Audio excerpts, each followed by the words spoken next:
Sir friction करता क्या है? क्या फ्रिक्शन मोशन करवाता है? फ्रिक्शन रिलेटिव मोशन को रोकता है। बोला हाँ जी, एक ब्लॉक है और ब्लॉक का मास है वो 10 किलोग्राम है। बोला हाँ जी 10 किलोग्राम है और तूने इसको ऐसे छुआ दिया, ऐसे ऐसे ऐसे ऐसे, तबाश, बहुत चालू फोर्स है, जितनी आवश्यकता है उतना ही लग रहा है। देख इसके खाते में तो देख 60 रुपए ऐसा समझ ले तू, मगर जब जरूरत पड़ी 30 लगने की तो 30 ही लगा। अब ये बंदा क्या बोलेगा, भैया मुझे तो रुका हुआ दिखाई दे रहा है, आगे रुका मतलब हॉरिजॉन्टल में तो मोशन दिखाई नहीं दे रहा, तो आगे वाला फोर्स बराबर पीछे वाला फोर्स। मैंने ब्लॉक के ऊपर ब्लॉक रख दिया, दिखाई दे रहा है। अब सपोज मैंने इस पे फोर्स लगाया, देख होले होले। एक केस ऐसा भी आएगा कि अगर मैंने इस पे बहुत ज्यादा फोर्स लगा दिया। हेलो माय डियर स्टूडेंट्स, तो चलिए माइंड मैप सीरीज को आगे बढ़ाते हुए चलते हैं अपने छोटे से चैप्टर की तरफ जिसका नाम है फ्रिक्शन। और जैसे कि पिछले लेक्चर हम लोगों ने न्यूटन लॉ ऑफ मोशन के बारे में सारी इंफॉर्मेशन पढ़ ली थी, सारी बातें हम लोगों ने वहां पर रिवाइज कर ली थी, तो भैया उसमें एक छोटा सा एक फोर्स और था जो बचा रह गया था। ठीक, आप ये ना समझिए कि फ्रिक्शन एक अलग चैप्टर है। ठीक, अगर आप क्रोनोलॉजी को समझो तो शायद आपको एक चीज समझ में आएगी कि न्यूटन लॉ ऑफ मोशन में हमने किसके बारे में पढ़ा था। हमने पढ़ा था फोर्सेस के बारे में। हमने वहां पर mg पढ़ लिया, हमने वहां पे टेंशन पढ़ लिया, हमने वहां पे नॉर्मल पढ़ लिया, हमने वहां पे स्प्रिंग फोर्स पढ़ लिया, हमने वहां पे सूडो फोर्स पढ़ लिया। ठीक, ये सारे फोर्सेस पढ़ लिए हमने। इसके बाद एक फोर्स और होता है जिसका नाम है फ्रिक्शन, जिसका नेचर बेसिकली होता है इलेक्ट्रोमैग्नेटिक इन नेचर। इस फोर्स के लिए हमने एक काम किया, हमने एक नया चैप्टर इंट्रोड्यूस कर दिया 11th क्लास में कि भैया चलो इसको हम अलग से पढ़ेंगे। इसको हम न्यूटन लॉ ऑफ मोशन वाले चैप्टर में मर्ज करके नहीं पढ़ेंगे, इसको हम अलग से पढ़ेंगे। तो इसलिए आपके सामने एक नया अलग से चैप्टर तैयार है जिसका नाम है क्या भाई साहब, फ्रिक्शन। ठीक, बहुत ही इंटरेस्टिंग आर्टिकल है। सबसे पहले मैं शुरुआत ही वहीं से करता हूं जहां से अक्सर बच्चे इस चैप्टर को थोड़ा सा कहीं ना कहीं गलत तरीके से पढ़ लेते हैं या थोड़ा सा कहीं ना कहीं सिली मिस्टेक्स कर देते हैं। वो बात ये है कि सर जी देखो, मैंने कहा क्या, क्योंकि ये एक रिवीजन सीरीज है बेटा, तो जाहिर सी बात है मैं बेसिक से उठा के हाई फाई लेवल तक पढ़ाने वाला काम तो पॉसिबल नहीं है। वो तो क्लास में करते हैं हम लोग आराम से 4-5 लेक्चर में, 3-4 लेक्चर में। यहाँ पे तो मैं ये आपका रिवीजन करा रहा हूं, तो मैं रिवीजन की शुरुआत ही वहीं से कर रहा हूं कि जहां से बच्चे अक्सर गलतियां कर देते हैं। तो जैसे कि फ्रिक्शन के बारे में आप जानते हो, मैं आपको हल्का से रिवाइज कराता हूं। फ्रिक्शन 2 प्रकार के होते हैं, एक होता है स्टैटिक, एक होता है काइनेटिक। मैंने कहा ठीक है, अगर सपोज मैं किसी बच्चे से पूछूं, एक नॉर्मल बच्चा जिसने ठीक से डिटेल में जाके ना पढ़ाओ, मैं कह दूं भैया देखिए इसका मास है 10 किलोग्राम। मैंने कहा ठीक भाई, और आगे मैंने सपोज फोर्स लगाया F बराबर 20 न्यूटन का, और मैंने बोल दिया म्यू एस बराबर है 0.6 और मैंने बोल दिया म्यू के बराबर 0.5 सपोज। मैंने कहा ठीक है भाई, ओके। मैं उससे पूछूंगा, मैंने कहा भाई इसका बता दे इसका एक्सेलरेशन कितना होगा आगे की तरफ। तो अक्सर बच्चे यहां पर गलती कर देते हैं, या मैं यहां पर म्यू के देने की बजाय म्यू के क्या होता है ये मैं अभी एक्सप्लेन करूंगा थोड़ी देर के बाद। मैंने सिंपल आपको दे दिया भाई म्यू बराबर है 0.6। मैंने कहा बताओ इसका एक्सेलरेशन क्या होगा। तो अक्सर बच्चों के दिमाग में धारणाएं बैठी होती हैं। बोले क्या, बोला सर जी देखो फ्रिक्शन लगेगा पीछे की तरफ। अच्छा, मैंने कहा अच्छा भैया चल ठीक है, बिल्कुल सही बात है, इसमें कुछ गलत नहीं है, फ्रिक्शन पीछे की तरफ लगेगा। मैं पूछता हूं अक्सर बच्चों से, मैंने कहा फ्रिक्शन की वैल्यू क्या होती है। जो बच्चे मुझसे पढ़ते हैं वो तो इस बात को समझते होंगे कि मैं उनको बार बार इस बात पे जोर देता हूं, ठीक है, जो मैं अगला सेंटेंस बोलने वाला हूं। लेकिन अक्सर नॉर्मली जो बच्चा बहुत हवा में पढ़ के निकल जाता है, मैं उससे पूछूं भैया फ्रिक्शन की वैल्यू क्या होती है, कहेगा जी देखो फ्रिक्शन की वैल्यू होगी सर, हमने पढ़ा था sir mu into normal action होती है, मतलब म्यू इंटू mg होती है। मैंने कहा बहुत ही बढ़िया। मैंने कहा म्यू की वैल्यू कितनी है, बोले जी 0.6। mg कितना है, बोले जी 100। इसका मतलब फ्रिक्शन कितना आ गया, मैंने जी 60। बोले ठीक है भैया, बिल्कुल सही बात है। मैंने कहा तो बताइए एक्सेलरेशन कितना होगा, बोले जी देखो एक्सेलरेशन सर ये फ्रिक्शन लग गया 60। मैंने कहा ठीक है, तो बोले सर इसका मतलब एक्सेलरेशन बराबर हो गया सर आगे वाला फोर्स कितना है 20, पीछे वाला फोर्स कितना है 60। नहीं सर ये गलत है, एक्सेलरेशन इसका आगे नहीं होगा, एक्सेलरेशन इसका पीछे होगा। और आप सीधा बोलोगे acceleration will be equal to sir आगे वाला फोर्स हो गया 60 न्यूटन का फोर्स अभी इस तरफ लग रहा है, 20 न्यूटन का फोर्स आगे लग रहा है, बट ये टोटल मास की वैल्यू कितनी होगी भाई साहब 10, और सॉल्व करके निकल कर आ जाएगा 4 पीछे की तरफ। अक्सर मैंने कहा अच्छा, मैंने कहा लॉजिकली बात कर भैया, क्या तूने सही कराई हो है? ये तूने पता क्या कर दिया, ये तूने काम किया। मैंने कहा अगर मैं यहां पर थोड़ी देर के लिए 20 न्यूटन की बजाय मैं यहां पर सपोज 1 न्यूटन का फोर्स लगाता, तो तुम्हारी कैलकुलेशन के हिसाब से तो ये 1 आ जाता और ये तुम्हारा 5.9 आ जाता। हाँ बिल्कुल आता आपके हिसाब से, ठीक है। मैंने कहा खुद सोच इसका मतलब क्या ये सही है, क्या ये प्रैक्टिकली लग रहा है तेरे को पॉसिबल है कि भाई एक ब्लॉक है, बोला हाँ जी एक ब्लॉक है और ब्लॉक का मास है वो 10 किलोग्राम है। बोला हाँ जी 10 किलोग्राम है और तूने इसको ऐसे छुआ दिया, ऐसे ऐसे ऐसे ऐसे, तबाश, तूने हल्का सा छुआई कर दी इसके साथ। छुआई का मतलब बहुत छोटा सा फोर्स लगाया। तुझे 1 न्यूटन से फील कम आ रही है तो भैया 0.1 न्यूटन लगा ले। तो तूने एक थोड़ा सा फोर्स लगाया तो आगे हल्का सा छुआ तूने, तो भाई साहब पता चला कि ये पीछे की तरफ दौड़ा दौड़ा आ रहा है, और अगर मैं 1 न्यूटन का फोर्स लगाया तो तुम्हारी कैलकुलेशन के हिसाब से पता चला भैया पीछे की तरफ दौड़ा दौड़ा आ रहा है 5.9। मतलब कौन है भाई साहब? है ये ब्लॉक है या छोरी है? कि सपोज किसी विलेन ने हल्का सा छू दिया तो मारने के लिए दौड़ने चले आई, क्या पॉसिबल है क्या भाई कि तूने इस ब्लॉक को हल्के से ऐसे छुआ, ऐसे हल्के से ऐसे छुआ तो पीछे की तरफ दौड़ा चला आया? इस पॉसिबल। अगर ऐसा होता तो भैया गाड़ियों में ना पेट्रोल की आवश्यकता ना पड़ती, सारी गाड़ियों को कहते बोले बैठो बैठो बैठो बैठो, सारी बसों में कहते बैठो बैठो बैठो बैठो, और पीछे से कहते ओ भैया हाँ, बोले हल्का सा छुआ दिए, इसे हल्का सा छुआ देते और गाड़ी का एक्सीलरेशन पीछे की तरफ आ जाता, ना डीजल की जरूरत पड़ी ना पेट्रोल की जरूरत पड़ती। अगर ऐसा होता तो, क्योंकि ऐसा नहीं होता है, क्योंकि ये सारी जो कैलकुलेशन है मेरे भाई ये क्या है? गलत है। क्लियर है? ओके। तो यहां से अगर आप में से किसी बच्चे को सच में लगा कि यार हम तो ये गलती करते हैं सच में, तो इसका मतलब उन्हें फ्रिक्शन की बेसिक डेफिनेशन पे जाना बहुत अब जरूरी है। ठीक, उनको बेसिक डेफिनेशन पे जाना बहुत जरूरी है कि फ्रिक्शन होता क्या है और फ्रिक्शन कितने प्रकार के होते हैं और कौन सा फ्रिक्शन किसके बराबर होता है। तो चलिए अब मैं स्टार्ट करता हूं फ्रिक्शन। यहां से मैं यहां से मान के चलता हूं कि शायद आपने ये चीज, ये गलती जो मैंने की करवाई है आपसे, शायद ये गलती आप जो है आप इस बात को याद रखोगे। अक्सर बच्चों को लगता नहीं है, कुछ बच्चे ऐसे भी होते हैं जिनको ये पता होता है कि ये गलत है, लेकिन फिर भी वो बड़े बड़े सवालों में ये सेम गलती लगा देते हैं। उनसे भी मैं भी अभी पूरे देखना, पूरे पेपर में मतलब पूरी वीडियो सेशन में मैं ये वाली गलती आपसे 2-3 बार करवाने की कोशिश करूंगा, कम से कम 2 बार और करवाने की कोशिश करूंगा। तो आप में ऐसे बच्चे भी होंगे जिन लोगों ने पहली अल्फा पहले सेकंड में ही पकड़ लिया होगा कि सर गलत कर रहे हैं। ठीक, शुरू में ही वो समझ गए होंगे कि सर ने गलती करी है, लेकिन जब थोड़ी देर के बाद मैं उनसे यही सवाल दूसरे लैंग्वेज के फॉर्म में तुम उनसे पूछूंगा, यही सवाल दूसरी डायग्राम बना के अगर उनसे पूछूंगा तो फिर वो गलती कर देंगे। ठीक, तो इसलिए इस वीडियो के लिए लास्ट तक टिके रहिए। तो चलिए शुरू करते हैं अपना फ्रिक्शन। तो बेटा फ्रिक्शन जो होता है, मैं जल्दी से रिवीजन कराई तो हमने देखा फ्रिक्शन के 2 प्रकार होते हैं। बोले ठीक है सर, एक होता है स्टैटिक फ्रिक्शन और एक होता है काइनेटिक फ्रिक्शन।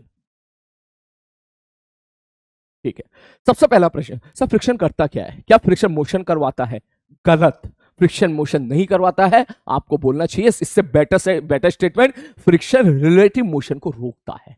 फ्रिक्शन का काम है रिलेटिव मोशन को रोकना। जैसा एग्जांपल के तौर पे मैं तुमसे ऐसा कह दूं, वैसा भी एक ब्लॉक है और इसका मास है, मैं ये चुपचाप रेस्ट पर है, और अब अगर मैं इसको आगे की तरफ फोर्स एफ लगाऊंगा तो आप फोर्स लगा के इस मास को मूव कराना चाह रहे हो। जो हमारी जमीन है वो हमारी रेस्ट पर है और आप जमीन के रेस्पेक्ट में इसको आगे मूव कराना चाह रहे हो, मतलब जमीन के रेस्पेक्ट में इसको रिलेटिव मोशन देना चाह रहे हो। तो फ्रिक्शन कहेगा भैया मैं नहीं करा दूंगा, मेरी पूरी कोशिश रहेगी, जब तक मेरे अंदर दम है मेरे अंदर पूरी कोशिश रहेगी कि मैं रिलेटिव मोशन को रोकूंगा। और फ्रिक्शन का काम एक्चुअली यही होता है कि फ्रिक्शन का काम होता है रिलेटिव मोशन को रोकना। प्लीज प्लीज प्लीज कोई बोले फ्रिक्शन का काम होता है मोशन को रोकना, this is a wrong statement. आप सीधा बोले फ्रिक्शन का काम है रिलेटिव मोशन को रोकना। इसको रोकना मेरे भाई, रिलेटिव मोशन को रोकना। ये रिलेटिव मोशन को रोकने वाली लाइन और वजनदार तब हो जाती है जब मैं ब्लॉक के ऊपर ब्लॉक रख देता हूं। अभी तो जमीन के ऊपर ब्लॉक रखा हुआ है, जब ब्लॉक के ऊपर ब्लॉक रख देंगे तब ये बात जो है और ज्यादा वजनदार हो जाती है। तो ठीक, कोई बात नहीं। तो कहानी बेसिकली ऐसी थी कि जैसे ही आपने यहां पे फोर्स एफ लगाया, बोले ठीक है, जैसे मैंने आपको बोला फ्रिक्शन का नीचे इलेक्ट्रोमैग्नेटिक होता है, तो यहां पे कुछ बॉन्ड का फॉर्मेशन हो जाता है। ये आप लोगों ने थ्योरी में पढ़ा होगा। मैंने कहा ठीक है भाई, और जैसे जैसे आप ये फोर्स की वैल्यू बढ़ाते चले जाओगे, सपोज ये ब्लॉक रेस्ट पर है, जैसे जैसे आप ये फोर्स की वैल्यू बढ़ाते चले जाओगे वैसे वैसे धीरे धीरे बॉन्ड टूटते चले जाएंगे। तो अगर मैं ऐसा बोलूं कि आपने फोर्स एफ लगाया और ये बॉडी रेस्ट पर है, तो आप बोलोगे सर फोर्स भी लगा रहे हो रेस्ट पर भी है, तो रेस्ट पर हमको चमक रहा है, हमको दिख रहा है कि ये रेस्ट पर है, इसका मतलब इसका एक्सेलरेशन 0 है।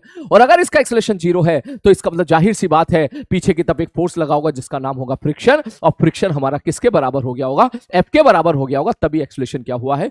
0 है। मतलब फ्रिक्शन के कुछ सवाल आपको ऑब्जर्वेशन से करने हैं। आपको दिख रहा है कि ब्लॉक यहां पे रेस्ट पर है, आपको दिख रहा है कि ब्लॉक यहां पर रेस्ट पर है। रेस्ट का मतलब समझो इक्विलिब्रियम में है, रेस्ट का मतलब इक्विलिब्रियम समझना भी, क्योंकि हम लोग न्यूट्रल मोशन में रेस्ट का मतलब इक्विलिब्रियम के ही केसेस ज्यादा देख के चलते हैं। इक्विलिब्रियम है तो इसका मतलब नेट फोर्स 0 है, तो आगे वाला फोर्स बराबर क्या हो जाएगा? पीछे वाला फोर्स। तो पीछे लगा फ्रिक्शन, कोई बात नहीं। अब जरूरी थोड़ा ना ये ब्लॉक हमेशा ही रेस्ट पे रहेगा, ऐसे भी तो होगा ना कि थोड़ी देर तूने बहुत ज्यादा फोर्स लगा दिया तो भाई साहब ये मूव करना स्टार्ट कर दिया, फिसलना स्टार्ट कर दिया, और जब ये फिसलना सच में स्टार्ट कर देगा तो जाहिर सी बात है जब ये सच में फिसलेगा तो इसके बाद एक्सेलरेशन आगे आ जाएगा। अब जो पीछे फ्रिक्शन लगेगा उस फ्रिक्शन को जाहिर सी बात है हम लोगों ने जब एक्सपेरिमेंटली देखा तो उसकी कहानी कुछ और नजर आई। बात समझ में आ रही है?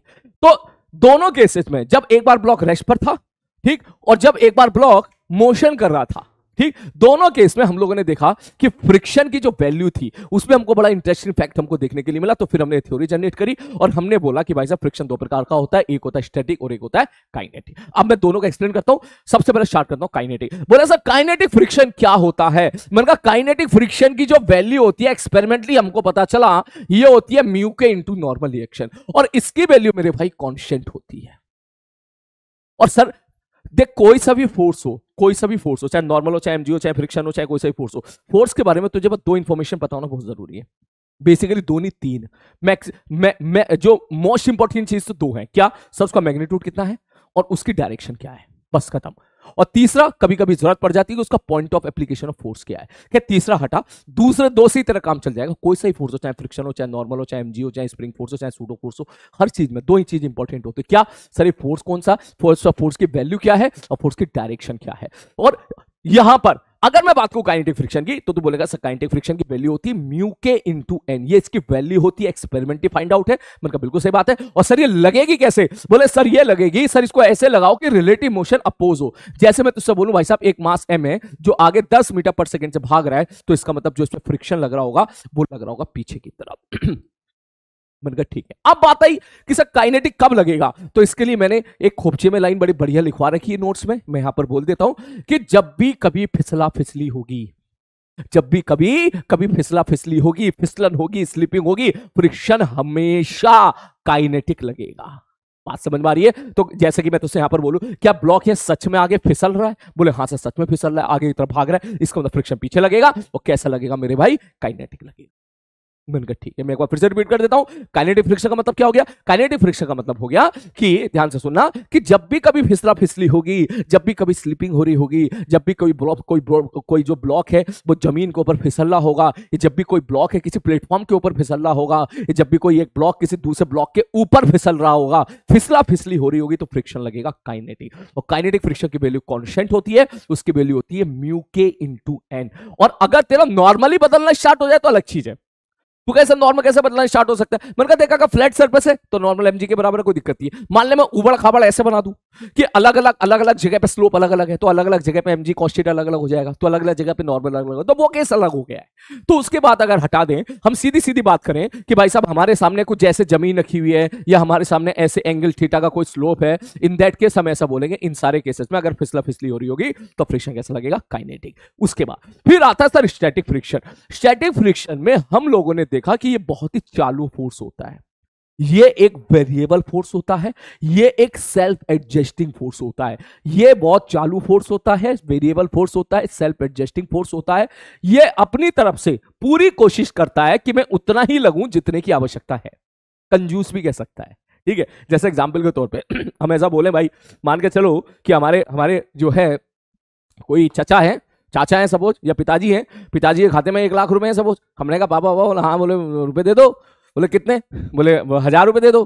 तो पापा ने देखा कि यार इसका काम 1000 रुपए में ही चल जाएगा, तो वो ये नहीं कि 2000 देने। बोले ठीक है तू 1000 ले और खुश रहे, ठीक। तो कुछ इस तरह की कहानी है। ये स्टैटिक फ्रिक्शन जो होता है ये बहुत ही चालू फोर्स होता है। चालू का मतलब समझ जा, चालू का मतलब क्या है? ये उतना ही लगता है जितने की आवश्यकता होती है। मैंने कहा ठीक है भाई साहब, ये सेल्फ एडजस्टिंग होता है। सेल्फ एडजस्टिंग मतलब सर जिस हिसाब से, ये सेल्फ एडजस्टिंग का मतलब मैं तेरे को अभी समझाऊंगा थोड़ी देर में डाटा के साथ। और सबसे बड़ी बात सर, इसकी एक लिमिटिंग वैल्यू होती है। ये ऐसा नहीं है कि इसके पास बहुत सारे रुपए हो, इसकी वैल्यू बहुत ज्यादा, ऐसा कुछ भी नहीं है। इसकी एक लिमिटिंग वैल्यू होती है कि ये इतने तक ही लग सकता है। और स्टैटिक फ्रिक्शन की हमने एक्सपेरिमेंट से पता चला कि इसकी जो लिमिटिंग वैल्यू होती है, जिसको बोलते हैं स्टैटिक फ्रिक्शन की मैक्सिमम वैल्यू, वो वैल्यू निकल के आती है म्यूअस इनटू नॉर्मल रिएक्शन।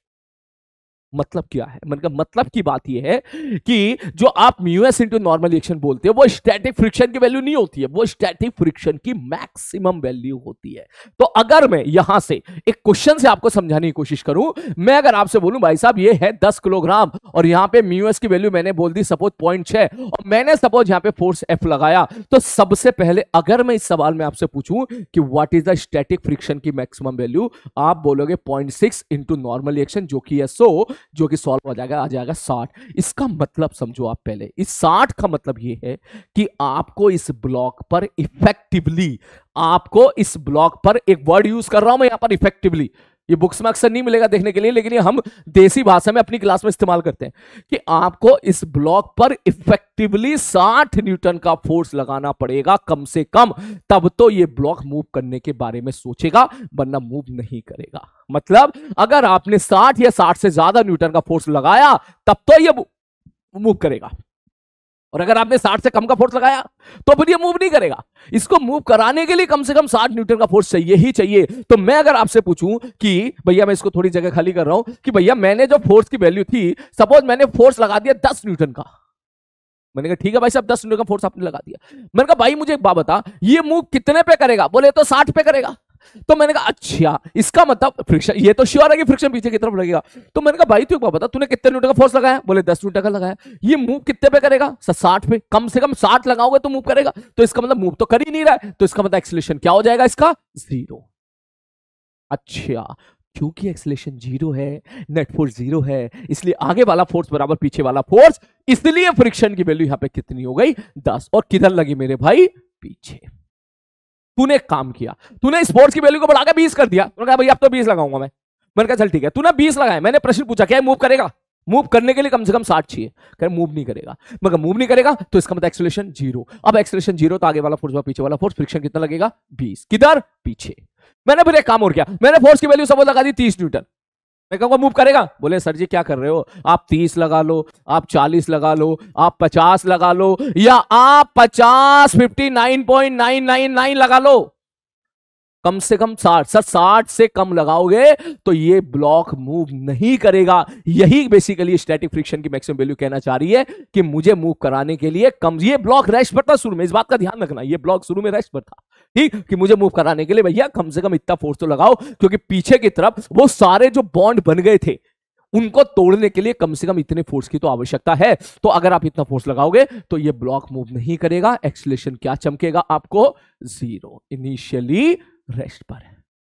इसका मतलब सर जब 30 लगाया तो भी एक्सीलरेशन 0, तो फ्रिक्शन 30, यहां फ्रिक्शन 40, यहां फ्रिक्शन 50, यहां फ्रिक्शन 59.99999999। तो भैया तो क्या तुमको दिख नहीं रहा है ये जो फोर्स है जिसका नाम है फ्रिक्शन, क्या इसकी वैल्यू कभी तो 10, कभी 20, कभी 30, कभी 40, कभी 50, क्या इसकी वैल्यू जो है वो अलग अलग जगह पर अलग अलग केस पर अलग अलग आ रही है? बोले हाँ सर। मैंने कहा क्या ये ब्लॉक सच में मूव कर रहा है? बोले नो सर। मैंने कहा क्या ये ब्लॉक फिसल रहा है? No sir. फिसला फिसली हो रही है? नहीं हो रही है। क्या ये ब्लॉक जमीन के रेस्पेक्ट में रिलेटिव मोशन कर रहा है? No sir. क्या नीचे जिस सरफेस पे रखा हुआ है उस सरफेस के रेस्पेक्ट में ये रेस्ट पर है? Yes sir. इसी फ्रिक्शन को हम लोग बोलते हैं स्टैटिक फ्रिक्शन। आगे बात समझ में? ठीक है, इसको हम लोग क्या बोलते हैं? अब तू ध्यान से देख, स्टैटिक फ्रिक्शन क्या होता है? सेल्फ एडजस्टिंग है। देख खुद को एडजस्ट कर रहा है, वेरिएबल है भैया, वेरिएबल है, बहुत चालू फोर्स है, जितनी आवश्यकता है उतना ही लग रहा है। देख इसके खाते में तो देख 60 रुपए ऐसा समझ ले तू, मगर जब जरूरत पड़ी 30 लगने की तो 30 ही लगा। ठीक ठीक है सर। और अगर मैं यहां से तुझसे एक प्रश्न पूछूं, मैंने कहा तू चल तू इस केस में एक काम कर, ये एफ वर्सेस फ्रिक्शन का आप एक काम करो, यहां पर एफ वर्सेस फ्रिक्शन का आप यहां पे ग्राफ प्लॉट करके दिखा दो। तो ध्यान से देख, अगर फोर्स की वैल्यू 10 तो फ्रिक्शन 10, फोर्स 20 तो फ्रिक्शन 20, मतलब y बराबर x की स्ट्रेट लाइन बन रही है। तो इसलिए जैसे जैसे आप एफ बढ़ाते जाते हो फ्रिक्शन की वैल्यू बढ़ती चली जाती है, ये एंगल आ जाता है 45। और बढ़ते बढ़ते बढ़ते बढ़ते एक केस ऐसा आता है एफ इज मैक्सिमम, जहां पर फ्रिक्शन की वैल्यू क्या हो जाती है मेरे भाई? मैक्सिमम हो जाती है। मैक्सिमम का मतलब जैसे कि ये 60 है तो कभी ना कभी तो 60 पहुंचेगी। उसके बाद अब कहानी खत्म नहीं हुई, अगर उसके बाद भी तूने फोर्स लगाया, सपोज तूने फोर्स लगा दिया 61 न्यूटन का, एग्जाम्पल के तौर पे, या 60 से थोड़ा सा ज्यादा लिख ले, एफ बराबर मैंने लिख दिया 60.001। अब बताओ, अब फिजिक्स क्या कहती है कि क्या आपने 60 से ज्यादा फोर्स लगा दिया? हाँ सर। मैंने कहा इसका मतलब ब्लॉक मूव करेगा? बोले हाँ सर। मैंने कहा अगर ब्लॉक अब मूव करेगा तो अब मूव कर गया, इसका मतलब अब फिसला फिसली हो गई, इसका मतलब अब जो फ्रिक्शन लगेगा उसको हम लोग क्या बोलेंगे?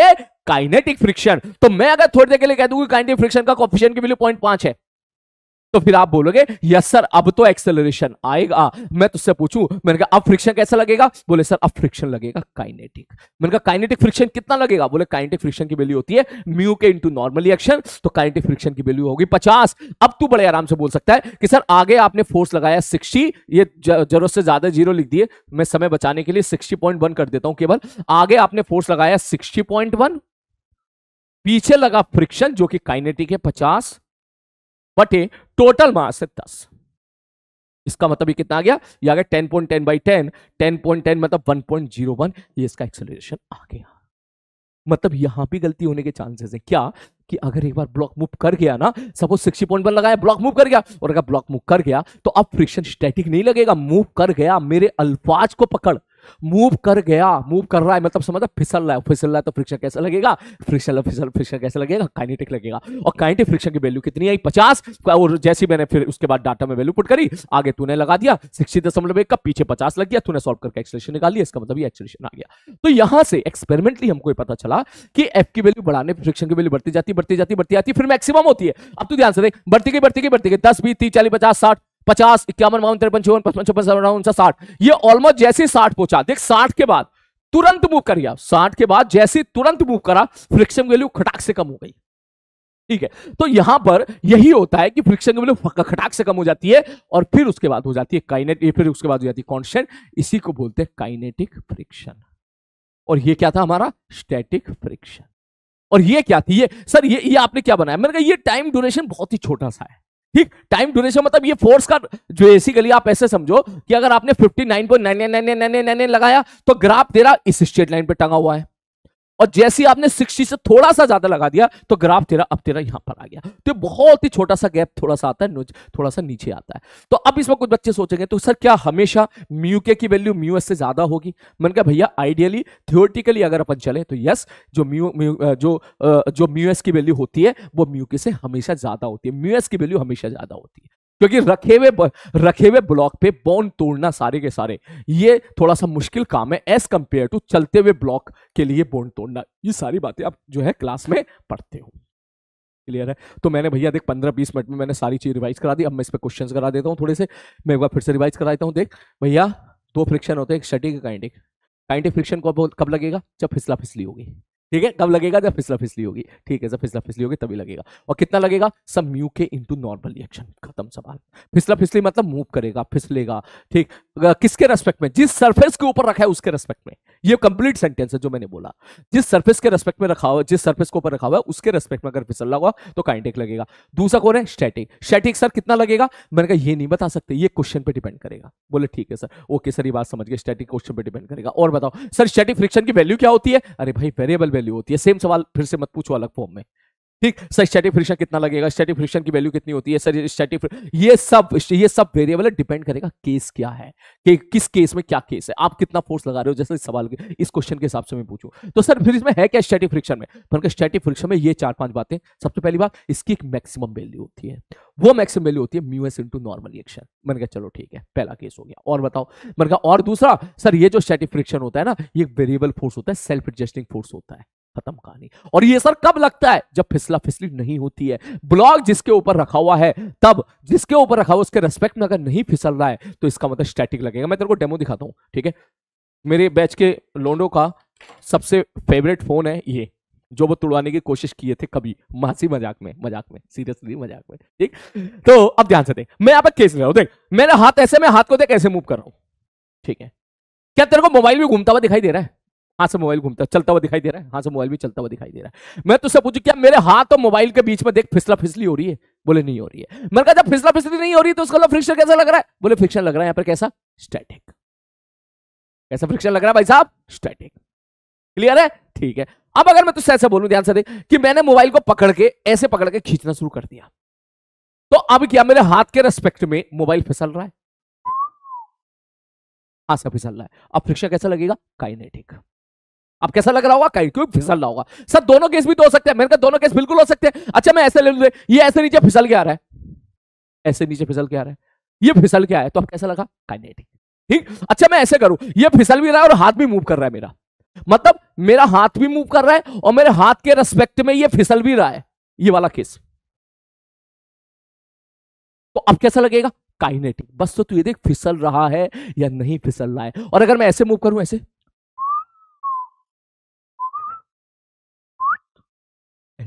ये सारे केस में क्या हो जाएगा सर, इस वाले केस में सर ये वाला जो मोबाइल फोन है ये आपके हाथ पे रखा हुआ है और आपके हाथ के रेस्पेक्ट में फिसल नहीं रहा है। हाथ के रेस्पेक्ट मतलब मैं यहां जाके खड़ा हो जाऊं ना तो मुझे रुका हुआ दिखाई देगा ये। ठीक, तो सर अब इसमें जो फ्रिक्शन लग रहा हो वो कैसा लग रहा होगा, स्टैटिक। और देख, सपोज एक बॉक्स, ये मोबाइल, ठीक है, अब ध्यान से देख, अब मैं तुझसे पूछूं, अब ध्यान से देख, ये बड़ा बढ़िया एग्जांपल है, ध्यान से देख, ध्यान से देख। मैं तुझसे बोलूं, मैंने इसको नीचे वाले ब्लॉक को पकड़ के ऐसे खींचा, ठीक है सर, ऐसे खींचा।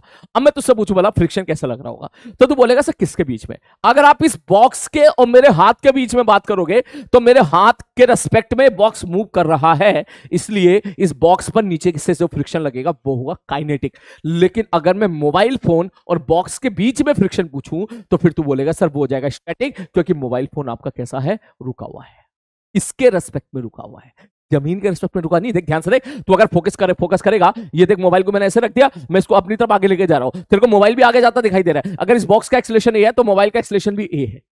लेकिन अगर तू यहां जाके खड़ा हो जाए, यहां पे जाके खड़ा हो जाए भैया, तू यहां जाके खड़ा हो गया और यहां खड़ा होने के बाद अगर तू चलेगा तो जैसे जैसे मैं इसको आगे मूव करूंगा, तेरे को क्या ये यहां पे जाके तू देखेगा, तुझे रुका हुआ ही दिखाई देगा। मतलब इस बॉक्स के रेस्पेक्ट में मोबाइल फोन रेस्ट पर है, तो इसका मतलब मोबाइल फोन पे लगने वाला फ्रिक्शन हो गया स्टैटिक, और जमीन से मेरे हाथ से बॉक्स पे लगने वाला फ्रिक्शन कैसा हो गया, काइनेटिक।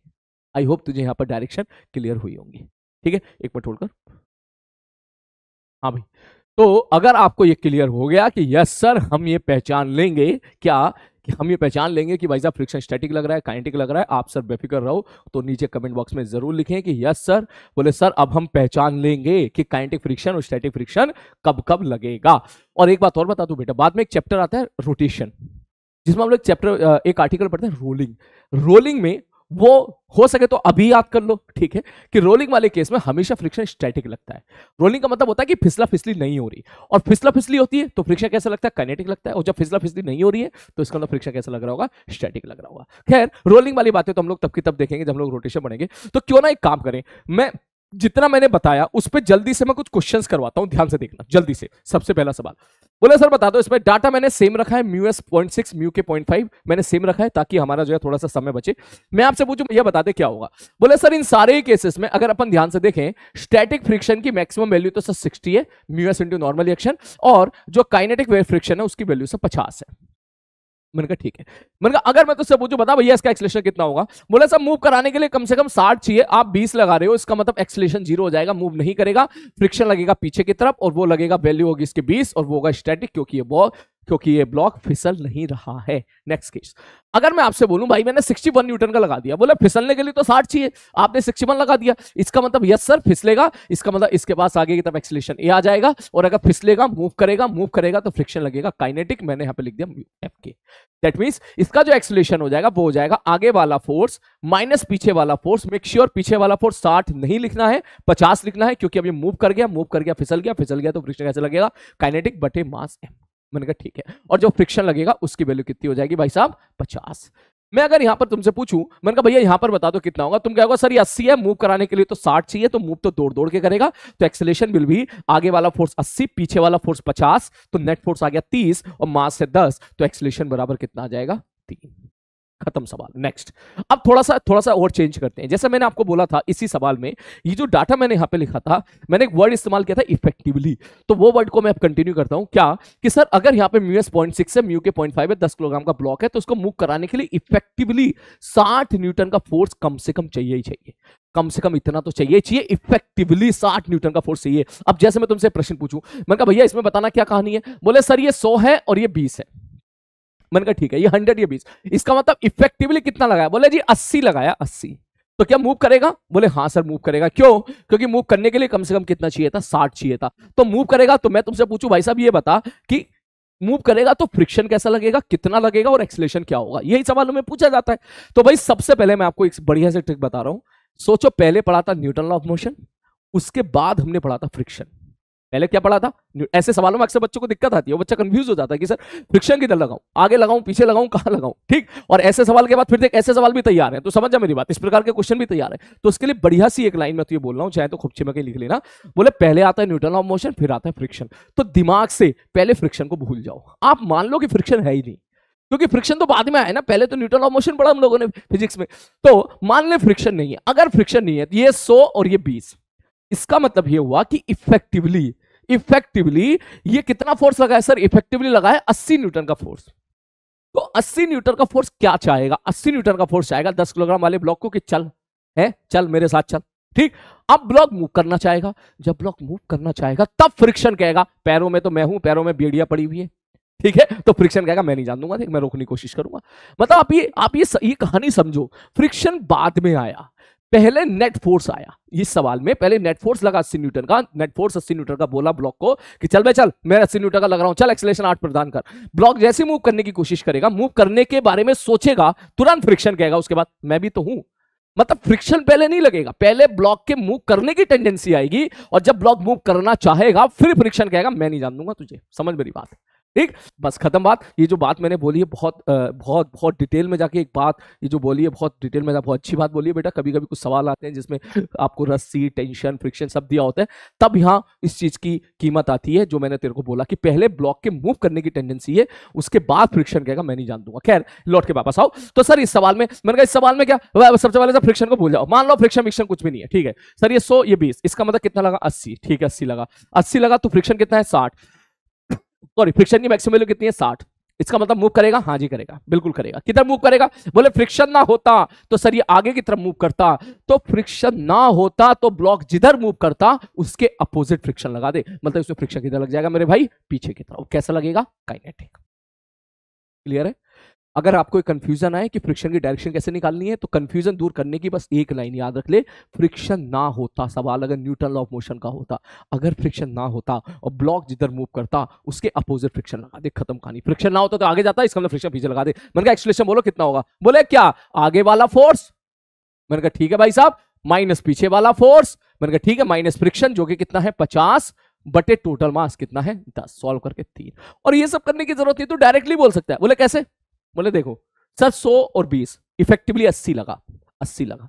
और फ्रिक्शन कैसा है? तो फ्रिक्शन स्टैटिक की मैक्सिमम वैल्यू कितनी? 60। मूव करेगा, करेगा, मूव करेगा तो फ्रिक्शन कैसा लगेगा? 50 का। तो 80 तूने लगाया, 50 का फ्रिक्शन हो गया पीछे की तरफ। नेट कितना आया? 30। मास कितना है? 10 किलोग्राम। एक्सेलरेशन 3। खत्म सवाल। नेक्स्ट सपोज ये सवाल में तुझसे बोलूं, तुम बोलोगे सर जी देखो सर इफेक्टिवली ये 100 है और ये 70 है, तो आपने इफेक्टिवली 30 न्यूटन का फोर्स लगाया है और मूव कराने के लिए कम से कम 60 तो चाहिए ही चाहिए। इसका मतलब मूव करेगा ही नहीं, एक्सेलरेशन 0 हो जाएगा। और अगर फ्रिक्शन ना होता तो ये आगे मूव कर जाता, और अगर ये आगे मूव करता तो फ्रिक्शन किधर लगेगा मेरे भाई? पीछे की तरफ फ्रिक्शन लग जाएगा, और आगे एक्सेलरेशन कितना मूव किया ही नहीं, एक्सेलरेशन 0 हो गया। अब मैं तुझसे पूछूं बता, एक्सेलरेशन 0 है तो आगे वाला फोर्स बराबर पीछे वाला फोर्स। सीधा बोलेगा आगे लगा 100 तो पीछे भी 100 लगना चाहिए, 70 ये है तो फ्रिक्शन की वैल्यू हो जाएगी 30 and it is your static friction. और ये आप बिना पेन चलाए भी बोल सकते हो। कैसे? बोले 100 और 70, इसका मतलब तो सीधी सी बात ये है, आपने ना 30 न्यूटन का फोर्स लगाया, सच्ची बात ही है। और अगर आपने 30 न्यूटन का फोर्स लगाया है तो मूव करने के लिए कम से कम 60 तो लगाओ, तो 30 लगा रहे हो तो मूव तो करेगा ही नहीं। तो इसका मतलब जितना आपने लगाया वो सारा का सारा फ्रिक्शन ने कैंसिल आउट कर दिया। नेक्स्ट, यहां पे अगर मैं आपसे बात करूं तो एक्सेलरेशन बिल भी 0 और फ्रिक्शन भी 0 हो जाएगा, क्योंकि आपने कायदे में फोर्स लगाया ही नहीं। आगे भी 100 पीछे भी 100 कैंसिल आउट होकर खत्म हो गया।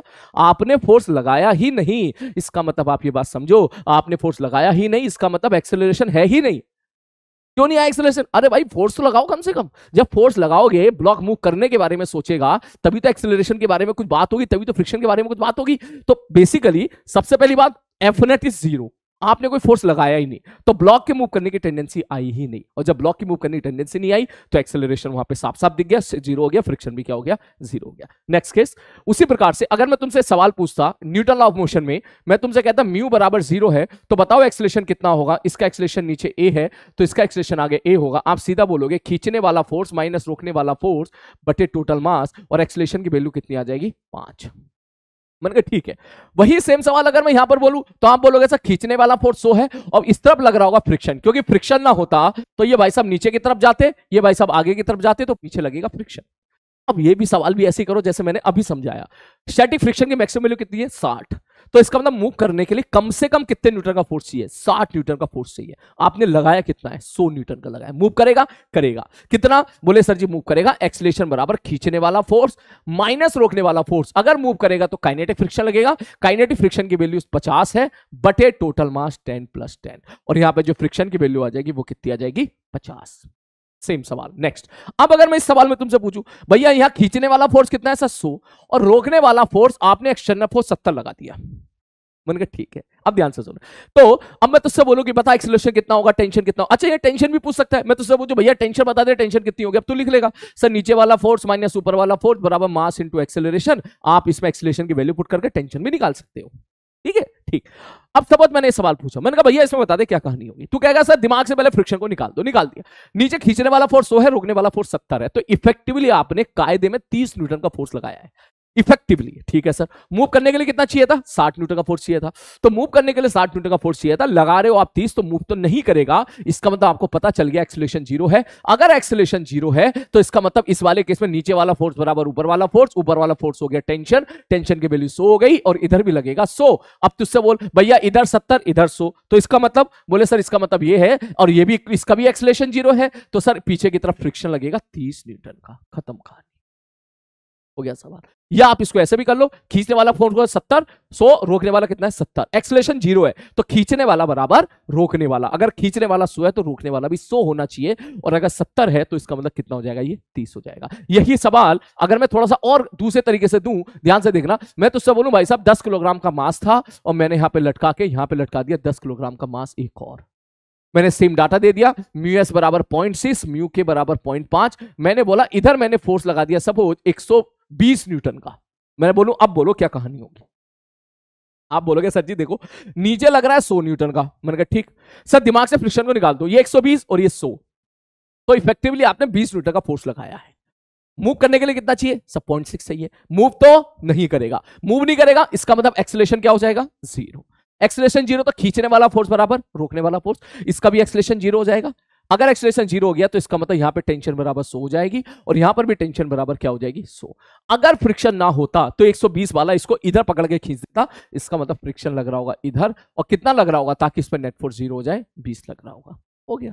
मान ले इसी सवाल में मैं तुझे ऐसा कहता कि ये 120 की बजाय, मैं डाटा थोड़ा सा जगह बच जाए तो यहां पर अच्छा है, समय बच जाएगा अपना। ए ए ए ए ए ए ए ए आगे आगे आगे भैया, आगे आगे आगे आगे, इसको इधर भगाओ। ठीक, तो अगर मैं सेम सवाल तुझसे यहां पूछता, बस मैं इसकी वैल्यू चेंज कर दे रहा हूं, मैं इसकी वैल्यू चेंज कर दे रहा हूं। मैंने सपोज इसकी वैल्यू सपोज मैंने रख दी एफ बराबर 400 न्यूटन। मैंने कहा ले अब बता, 400 ज्यादा हो गया यार। सपोज मैंने बोल दिया एफ बराबर 300 न्यूटन। उनका अब बोल सर जी ये 300 है, ये 100 है, 200 न्यूटन का फोर्स आप लगाए हो, और यहां पर 60 न्यूटन का मूव करने के लिए चाहिए, इसका मतलब मूव तो करेगा ही करेगा, बिल्कुल करेगा। अगर ये इधर मूव करेगा तो फ्रिक्शन लगेगा पीछे, और कितना लगेगा? फ्रिक्शन लगेगा 50। तो अगर आप ये चीज देखना चाहो कि इसका एक्सेलरेशन इधर ए है तो इसका एक्सेलरेशन ऊपर ए होगा, आप सीधा एक्सेलरेशन लिख सकते हो। 300 न्यूटन का फोर्स खींच रहा है, टेंशन मेंशन कैलकुलेशन में कैंसिल आउट हो जाएगी जब आप मैथमेटिकली जाओगे। 100 न्यूटन का फोर्स रोक रहा है, और यहां से फ्रिक्शन भी इसको रोकने की कोशिश कर रहा है, बट ये टोटल मास 10 + 10 बराबर 20। आप चाहो तो ऐसे कर लो, आप चाहो तो न्यूटन लॉ ऑफ मोशन की इक्वेशन बना के आप उसको सॉल्व करो, आंसर क्या आएगा? सेम आएगा। बिल्कुल इसी तर्ज पर मैंने थोड़े से सवाल और लिखे थे, जैसे एक सवाल ये दे दिया, मैंने कहा भैया ये बताओ, तो आप वही काम करोगे सर। यहाँ mg लग रहा होगा 120, ये इसको पूरे सिस्टम को इधर पुल करना चाह रहा होगा, यहाँ mg लग रहा होगा 100 न्यूटन का, तो ये 120 और ये 100। इफेक्टिवली आपने कितना लगाया? इफेक्टिवली आपने लगाया 20 न्यूटन का फोर्स, और यहां से कितना है? मूव करने के लिए कम से कम 60 चाहिए, आप 20 लगा रहे हो, मूव नहीं करेगा। Acceleration will B 0, that means यहां वाली रस्सी में जो टेंशन होगी T1 बराबर आ जाएगा 120, और इसका भी एक्सेलरेशन 0 हो जाएगा, तो यहां पर T2 जो रस्सी आएगी उसमें भी कितना आ जाएगा? 100 आ जाएगा। ऊपर वाला फोर्स बराबर नीचे वाला फोर्स। तो अब अगर मैं बात करूं, अब यहां से देख के मत बोलना ना कि फ्रिक्शन 60 हो गया 50 होगा, नहीं मेरे भाई, स्टैटिक फ्रिक्शन लग रहा है। स्टैटिक फ्रिक्शन सेल्फ एडजस्टिंग होता है, उसकी वैल्यू हम लोग कैलकुलेट करनी पड़ती है। सर T2 100 है तो इधर मतलब इधर लग रहा होगा T2 जिसकी वैल्यू 100 है, और ये T1 है तो इधर लग रहा होगा T1 जिसकी वैल्यू 120 है। तो सर आगे 120 पीछे 100 और एक्सेलरेशन 0 है, इसका मतलब फ्रिक्शन लग रहा होगा इधर, और कितना लग रहा होगा? 20, और उसका नेचर कैसा होगा? स्टैटिक। खत्म सवाल। आगे बात समझ में, आगे बात समझ। और पता है यही सवाल मैं ऐसे भी दे सकता हूं, ध्यान से देखना, यही सवाल मैं ऐसे भी दे सकता हूं। इसका मतलब एक ही, अगर मैं ऐसा दे दूं यहाँ 12 किलोग्राम का ब्लॉक है, यहाँ 10 किलोग्राम का ब्लॉक है, मैं कह दूं यहाँ पर म्यू बराबर 0 है, यहाँ पर ये वाली कहानी दे दूं म्यू एस बराबर 0.6 है, यहाँ म्यू बराबर मैं कह दूं 0 है, और इधर मैंने फोर्स लगा दिया 120 न्यूटन का, पीछे मैंने फोर्स लगा दिया 100 न्यूटन का। तो आपको ये बात समझनी पड़ेगी कि ये फोर्स, ये सिस्टम और ये सिस्टम दोनों मैथमेटिकली बिल्कुल सेम ही है। अगर आप इनकी इक्वेशन बनाओगे तो कहानी सेम आएगी। अब अगर सेम केस में मैंने डाटा बदल दिया, मैंने बोल दिया इधर 220 लगा दिया, इसका मतलब खींचने वाला कितना हो गया? 200, रोकने वाला कितना हो गया मेरे भाई? 100। तो इफेक्टिवली आपने 100 न्यूटन का फोर्स लगा दिया। मजा आ गया भैया, हमें तो 60 ही चाहिए था, इसका मतलब मूव करेगा, इसका एक्सेलरेशन इधर ए तो इसका एक्सेलरेशन इधर ए, तो इसका एक्सेलरेशन ऊपर है। जब ये आगे जाएगा फ्रिक्शन लगेगा पीछे, स्टैटिक नहीं, इस बार काइनेटिक लगेगा क्योंकि मूव कर रहा होगा। आप सीधा एक्सेलरेशन लिखोगे, खींचने वाला फोर्स माइनस रोकने वाला फोर्स माइनस काइनेटिक फ्रिक्शन जो कि 50 होगा, बटे टोटल मास कितना? 10 + 10 + 20। खत्म सवाल। ऐसे क्वेश्चन यहां पर डील किए जाते हैं। आई होप आप लोगों को ये चीज समझ में आई होगी। ठीक, मैंने एक सवाल ये भी उठा लिया क्या? हाँ, एक सवाल यहां पर उठा लिया। मैं देख लेता हूं कोई चीज छूट ना जाए भाई। हाँ बिल्कुल उठा लिया। अब आप इस प्रकार के कोई से भी क्वेश्चन कर सकते हो। तरीका यही है, दिमाग से फ्रिक्शन निकालो, पहले एनएलएम में चेक करो इफेक्टिवली कितना फोर्स लगाया है, फिर चेक करो स्टैटिक फ्रिक्शन की मैक्सिमम वैल्यू से ज्यादा है या नहीं है, फिर डिसाइड करो मूव करेगा या नहीं करेगा। नहीं करेगा तो एक्सेलरेशन जीरो, सवाल तेरा इक्विलिब्रियम का बनकर तैयार हो गया। और अगर मूव करेगा तो ध्यान से फ्रिक्शन फिर काइनेटिक लगेगा। कभी कभी कुछ सिली मिस्टेक्स वाले सवाल भी आपको करवा दिए जाते हैं, जैसे कि ये सवाल हो गया कि भैया एक्सेलरेशन बता दो, तो तुम बोलोगे सर एफ का एक कंपोनेंट आगे की तरफ जाएगा एफ cos 37 जिसकी वैल्यू 80 होगी, और एक कंपोनेंट ऊपर की तरफ जाएगा एफ sin 37 जिसकी वैल्यू 60 होगी।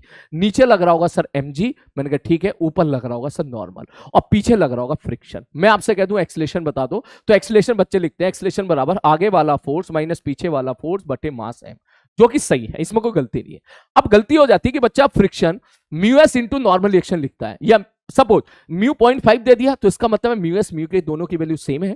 और अगर सपोज उसने ऐसे देखे मैं फ्रिक्शन की वैल्यू पूछूं तो आप लिखते हो सर एफ बराबर म्यू इंटू एन। अक्सर ये आदत होती है।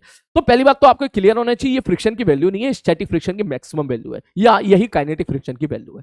अगर आप स्टैटिक फ्रिक्शन की मैक्सिमम वैल्यू निकाल रहे हो तो म्यू की वैल्यू कितनी होगी सर 0.5। नॉर्मल रिएक्शन जल्दबाजी में बच्चा 100 पुट कर देता है, वो सवाल गलत हो जाता है। तो नॉर्मल रिएक्शन 100 नहीं होगा बेटा, ये 60 है, और mg की वैल्यू 100 है, तो नॉर्मल रिएक्शन तेरी 40 हो जाएगी। अगर तू ध्यान से देख, नीचे लग रहा है mg, ऊपर लग रहा है नॉर्मल, ऊपर लग रहा है 60, तो आप लिखोगे सर ऊपर वाला फोर्स बराबर नीचे वाला फोर्स, तो जो नॉर्मल है वो तेरा क्या आ जाएगा 40। जैसे ही आप नॉर्मल या 40 रखोगे फ्रिक्शन की वैल्यू कितनी निकल के आ जाएगी 20 निकल के आ जाएगी। तो यहां से क्या मिला सर, यहां से मिला गलती यहां से बच के निकलनी है कि अगर एफ को आपने किसी एंगल पे लगा दिया तो इसका मतलब आप समझ जाओ कि आपने किसी एंगल पर फोर्स लगाया है, दैट मींस आप समझ जाओ कि वहां पे नॉर्मल रिएक्शन क्या हो चुकी है मेरे भाई, बदल चुकी है। अब यहां पर एफ की वैल्यू आप यहां पुट करके आप एक्सेलरेशन निकाल सकते हो। ये मैंने सिंपल सवाल दिया, इसी सवाल को मुश्किल बनाने के लिए देख इस प्रकार का क्वेश्चन दे देता है, कह देगा भैया यहां पर मास m1 है, ठीक, और यहां पर एक मास लटका दिया है, और यहां पर मास है m2 m डैश, और ये एंगल है सपोर्ट थीटा, और कह देगा m डैश की मिनिमम वैल्यू बता दो सो दैट ये जो m है वो मूव कर जाए, और कोएफिशिएंट ऑफ फ्रिक्शन म्यू दे दिया, ठीक। कहते हैं भैया इसकी मिनिमम वैल्यू बता दो कि मूव कर जाए। बोले सर मूव कर जाएगा मतलब कहानी देख कुछ नहीं है, कहानी है सर नीचे लग रहा होगा m डैश जी, मैंने कहा ठीक है, ऊपर लग रही होगी टेंशन, इधर लग रही होगी टेंशन, टेंशन का एक कंपोनेंट आगे टी कॉस थीटा, मैंने कहा ठीक है, एक कंपोनेंट ऊपर टी साइन थीटा, वही जैसे काम अभी हमने एफ के साथ किया था। पीछे लग रहा होगा फ्रिक्शन। तो सर अगर आप मूव कराना चाहते हो तो टी कॉस थीटा की जो वैल्यू है वो बड़ी होनी चाहिए, या बराबर भी हो तो चल जाएगा, बड़ी हो, थोड़ी सी बड़ी होनी चाहिए, किससे, स्टैटिक फ्रिक्शन की मैक्सिमम वैल्यू से। मतलब sir T cos theta should be greater than और इक्वल टू, जब आगे वाला फोर्स इससे ज्यादा होगा स्टैटिक फ्रिक्शन की मैक्सिमम वैल्यू से, तभी तो मूव करेगा। यहां पर इक्वालिटी भी चला देते हैं हम लोग, आप समझ गए होंगे इक्वालिटी चलाने का मतलब, अगर मैथमेटिकली मिनिमम वैल्यू पूछेगा तो हम लोग वही आंसर देते हैं। तो एफएस मैक्सिमम कितना हो जाएगा सर, वो हो जाएगा म्यू इंटू नॉर्मल रिएक्शन, और नॉर्मल रिएक्शन mg ना होगे mg minus T sine theta हो जाएगा। जैसे आप यहां से सॉल्व करोगे, सॉल्व करने के बाद टेंशन निकल के आ जाएगा, और टेंशन निकल के आ जाएगा, टेंशन की वैल्यू मिनिमम वैल्यू कितनी हो जाएगी वहां पर, अगर लिमिटिंग केस में बोलोगे तो टी डैश बराबर टेंशन बराबर m डैश जी, सॉल्व करके आप m डैश की वैल्यू निकाल सकते हो। मतलब इस प्रकार के सवाल आपको अक्सर देखने के लिए मिलते हैं। कुछ क्वेश्चंस और हैं, रुको एक मिनट, मैंने यहाँ पे लिखे थे। जैसे एक सवाल ये है, सवाल देख बड़ा प्यारा है, उसने बोला in the diagram show the ring of mass capital M, मैंने कहा ठीक है, block of mass M is in equilibrium. भैया सब कुछ इक्विलिब्रियम में, पूरी कहानी दे दी, रस्सी लाइट है, पुली पी है, कुछ भी फ्रिक्शन नहीं कर रही है, कोएफिशिएंट ऑफ फ्रिक्शन यहां पर। उसने बोला सर ये रिंग है और कोएफिशिएंट ऑफ फ्रिक्शन इसके और इसके बीच में म्यू है। उसने बोला friction force offered by the pole, कह रहा भैया ये इक्विलिब्रियम में, ये रिंग रुका हुआ है, इक्विलिब्रियम में, तो बताओ फ्रिक्शन फोर्स की वैल्यू क्या होगी। तो पहले सबसे पहले आंसर बच्चा देता है सर फ्रिक्शन फोर्स की वैल्यू हो जाएगी म्यू इंटू mg। गलत, क्यों लिख रहा है भाई, कुछ भी लिख रहा है तू, यहां पर कुछ भी लिख रहा है, म्यू इंटू mg। क्या नॉर्मल रिएक्शन तेरे को यहां पर mg दिखाई दे रही है क्या? अगर तू इसकी एफबीडी बनाएगा तो नीचे लग रहा होगा कैपिटल mg, मैंने कहा ठीक है भाई साहब, और नॉर्मल लग रहा होगा मेरे भाई ऐसे ऐसे या ऐसे, इस तरफ से नॉर्मल लग रहा होगा, एक मिनट रुक जा, ठीक, इधर लग रही होगी टेंशन, नॉर्मल लग रहा होगा इस तरफ, अगर तू ध्यान से देखेगा तो, ठीक। तो यहां पे नॉर्मल किसके बराबर है, टेंशन के, और टेंशन किसके बराबर है, mg के, स्मॉल mg के। तो कहा अच्छा अच्छा अच्छा अच्छा अच्छा सर, क्योंकि ये इक्विलिब्रियम में है तो आगे वाला फोर्स बराबर पीछे वाला फोर्स, और यहाँ पे टेंशन है, ये भी इक्विलिब्रियम है, तो ऊपर वाला फोर्स बराबर नीचे वाला फोर्स, टी बराबर क्या निकल के आ जाएगा, स्मॉल mg। दैट मींस आप सीधा बोलोगे सब फ्रिक्शन की वैल्यू हो जाएगी सब म्यू इनटू नॉर्मल रिएक्शन, मतलब म्यू इनटू टेंशन, और टेंशन की वैल्यू है स्मॉल mg, तो म्यू इनटू mg। और ये सवाल फिर से क्या हो जाएगा, गलत हो जाएगा। ये वही गलती है जो मैंने तुझसे बोली थी कि मैं तेरे को कराऊंगा गलती। कौन सी गलती? वो पेट्रोल वाली, पेट्रोल गाड़ी में पेट्रोल वाली, यही पहला पेज वाली जो गलती थी कि भाई पहले पेज पे जो मैंने तेरे को गलती करवाई थी, ये वाली गलती तुमने फिर कर दी है। क्या है? बोले सर आपने ये कैसे डिसाइड कर लिया कि फ्रिक्शन म्यू इंटू एन ही लगेगा? क्या बॉडी इक्विलिब्रियम में है? हाँ सर। क्या फिसला फिसली हो रही है? No sir. क्या फ्रिक्शन स्टैटिक लगेगा? हाँ सर। स्टैटिक फ्रिक्शन की वैल्यू क्या म्यू एस इंटू एन होती है?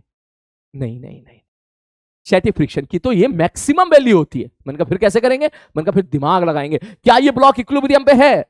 हाँ सर इक्विलिब्रियम पर है। तो एफबीडी बना, क्या ऊपर फ्रिक्शन लग रहा होगा, नीचे एमजी लग रहा होगा? Yes sir. तो अगर ये इक्विलिब्रियम पर है तो ऊपर वाला फोर्स बराबर नीचे वाला फोर्स, ऊपर लग रहा होगा फ्रिक्शन और नीचे लग रहा होगा कैपिटल एमजी। खत्म, सवाल हो गया। समझो बात को मेरी, ऊपर वाला फोर्स बराबर नीचे वाला फोर्स। सर कैसे, क्यों? अरे इक्विलिब्रियम में, वो खुद कह रहा है। तो सर ये क्या था फिर? ये क्या था? मैंने कहा मेरे भाई ये स्टैटिक फ्रिक्शन की मैक्सिमम वैल्यू निकाल दी आपने।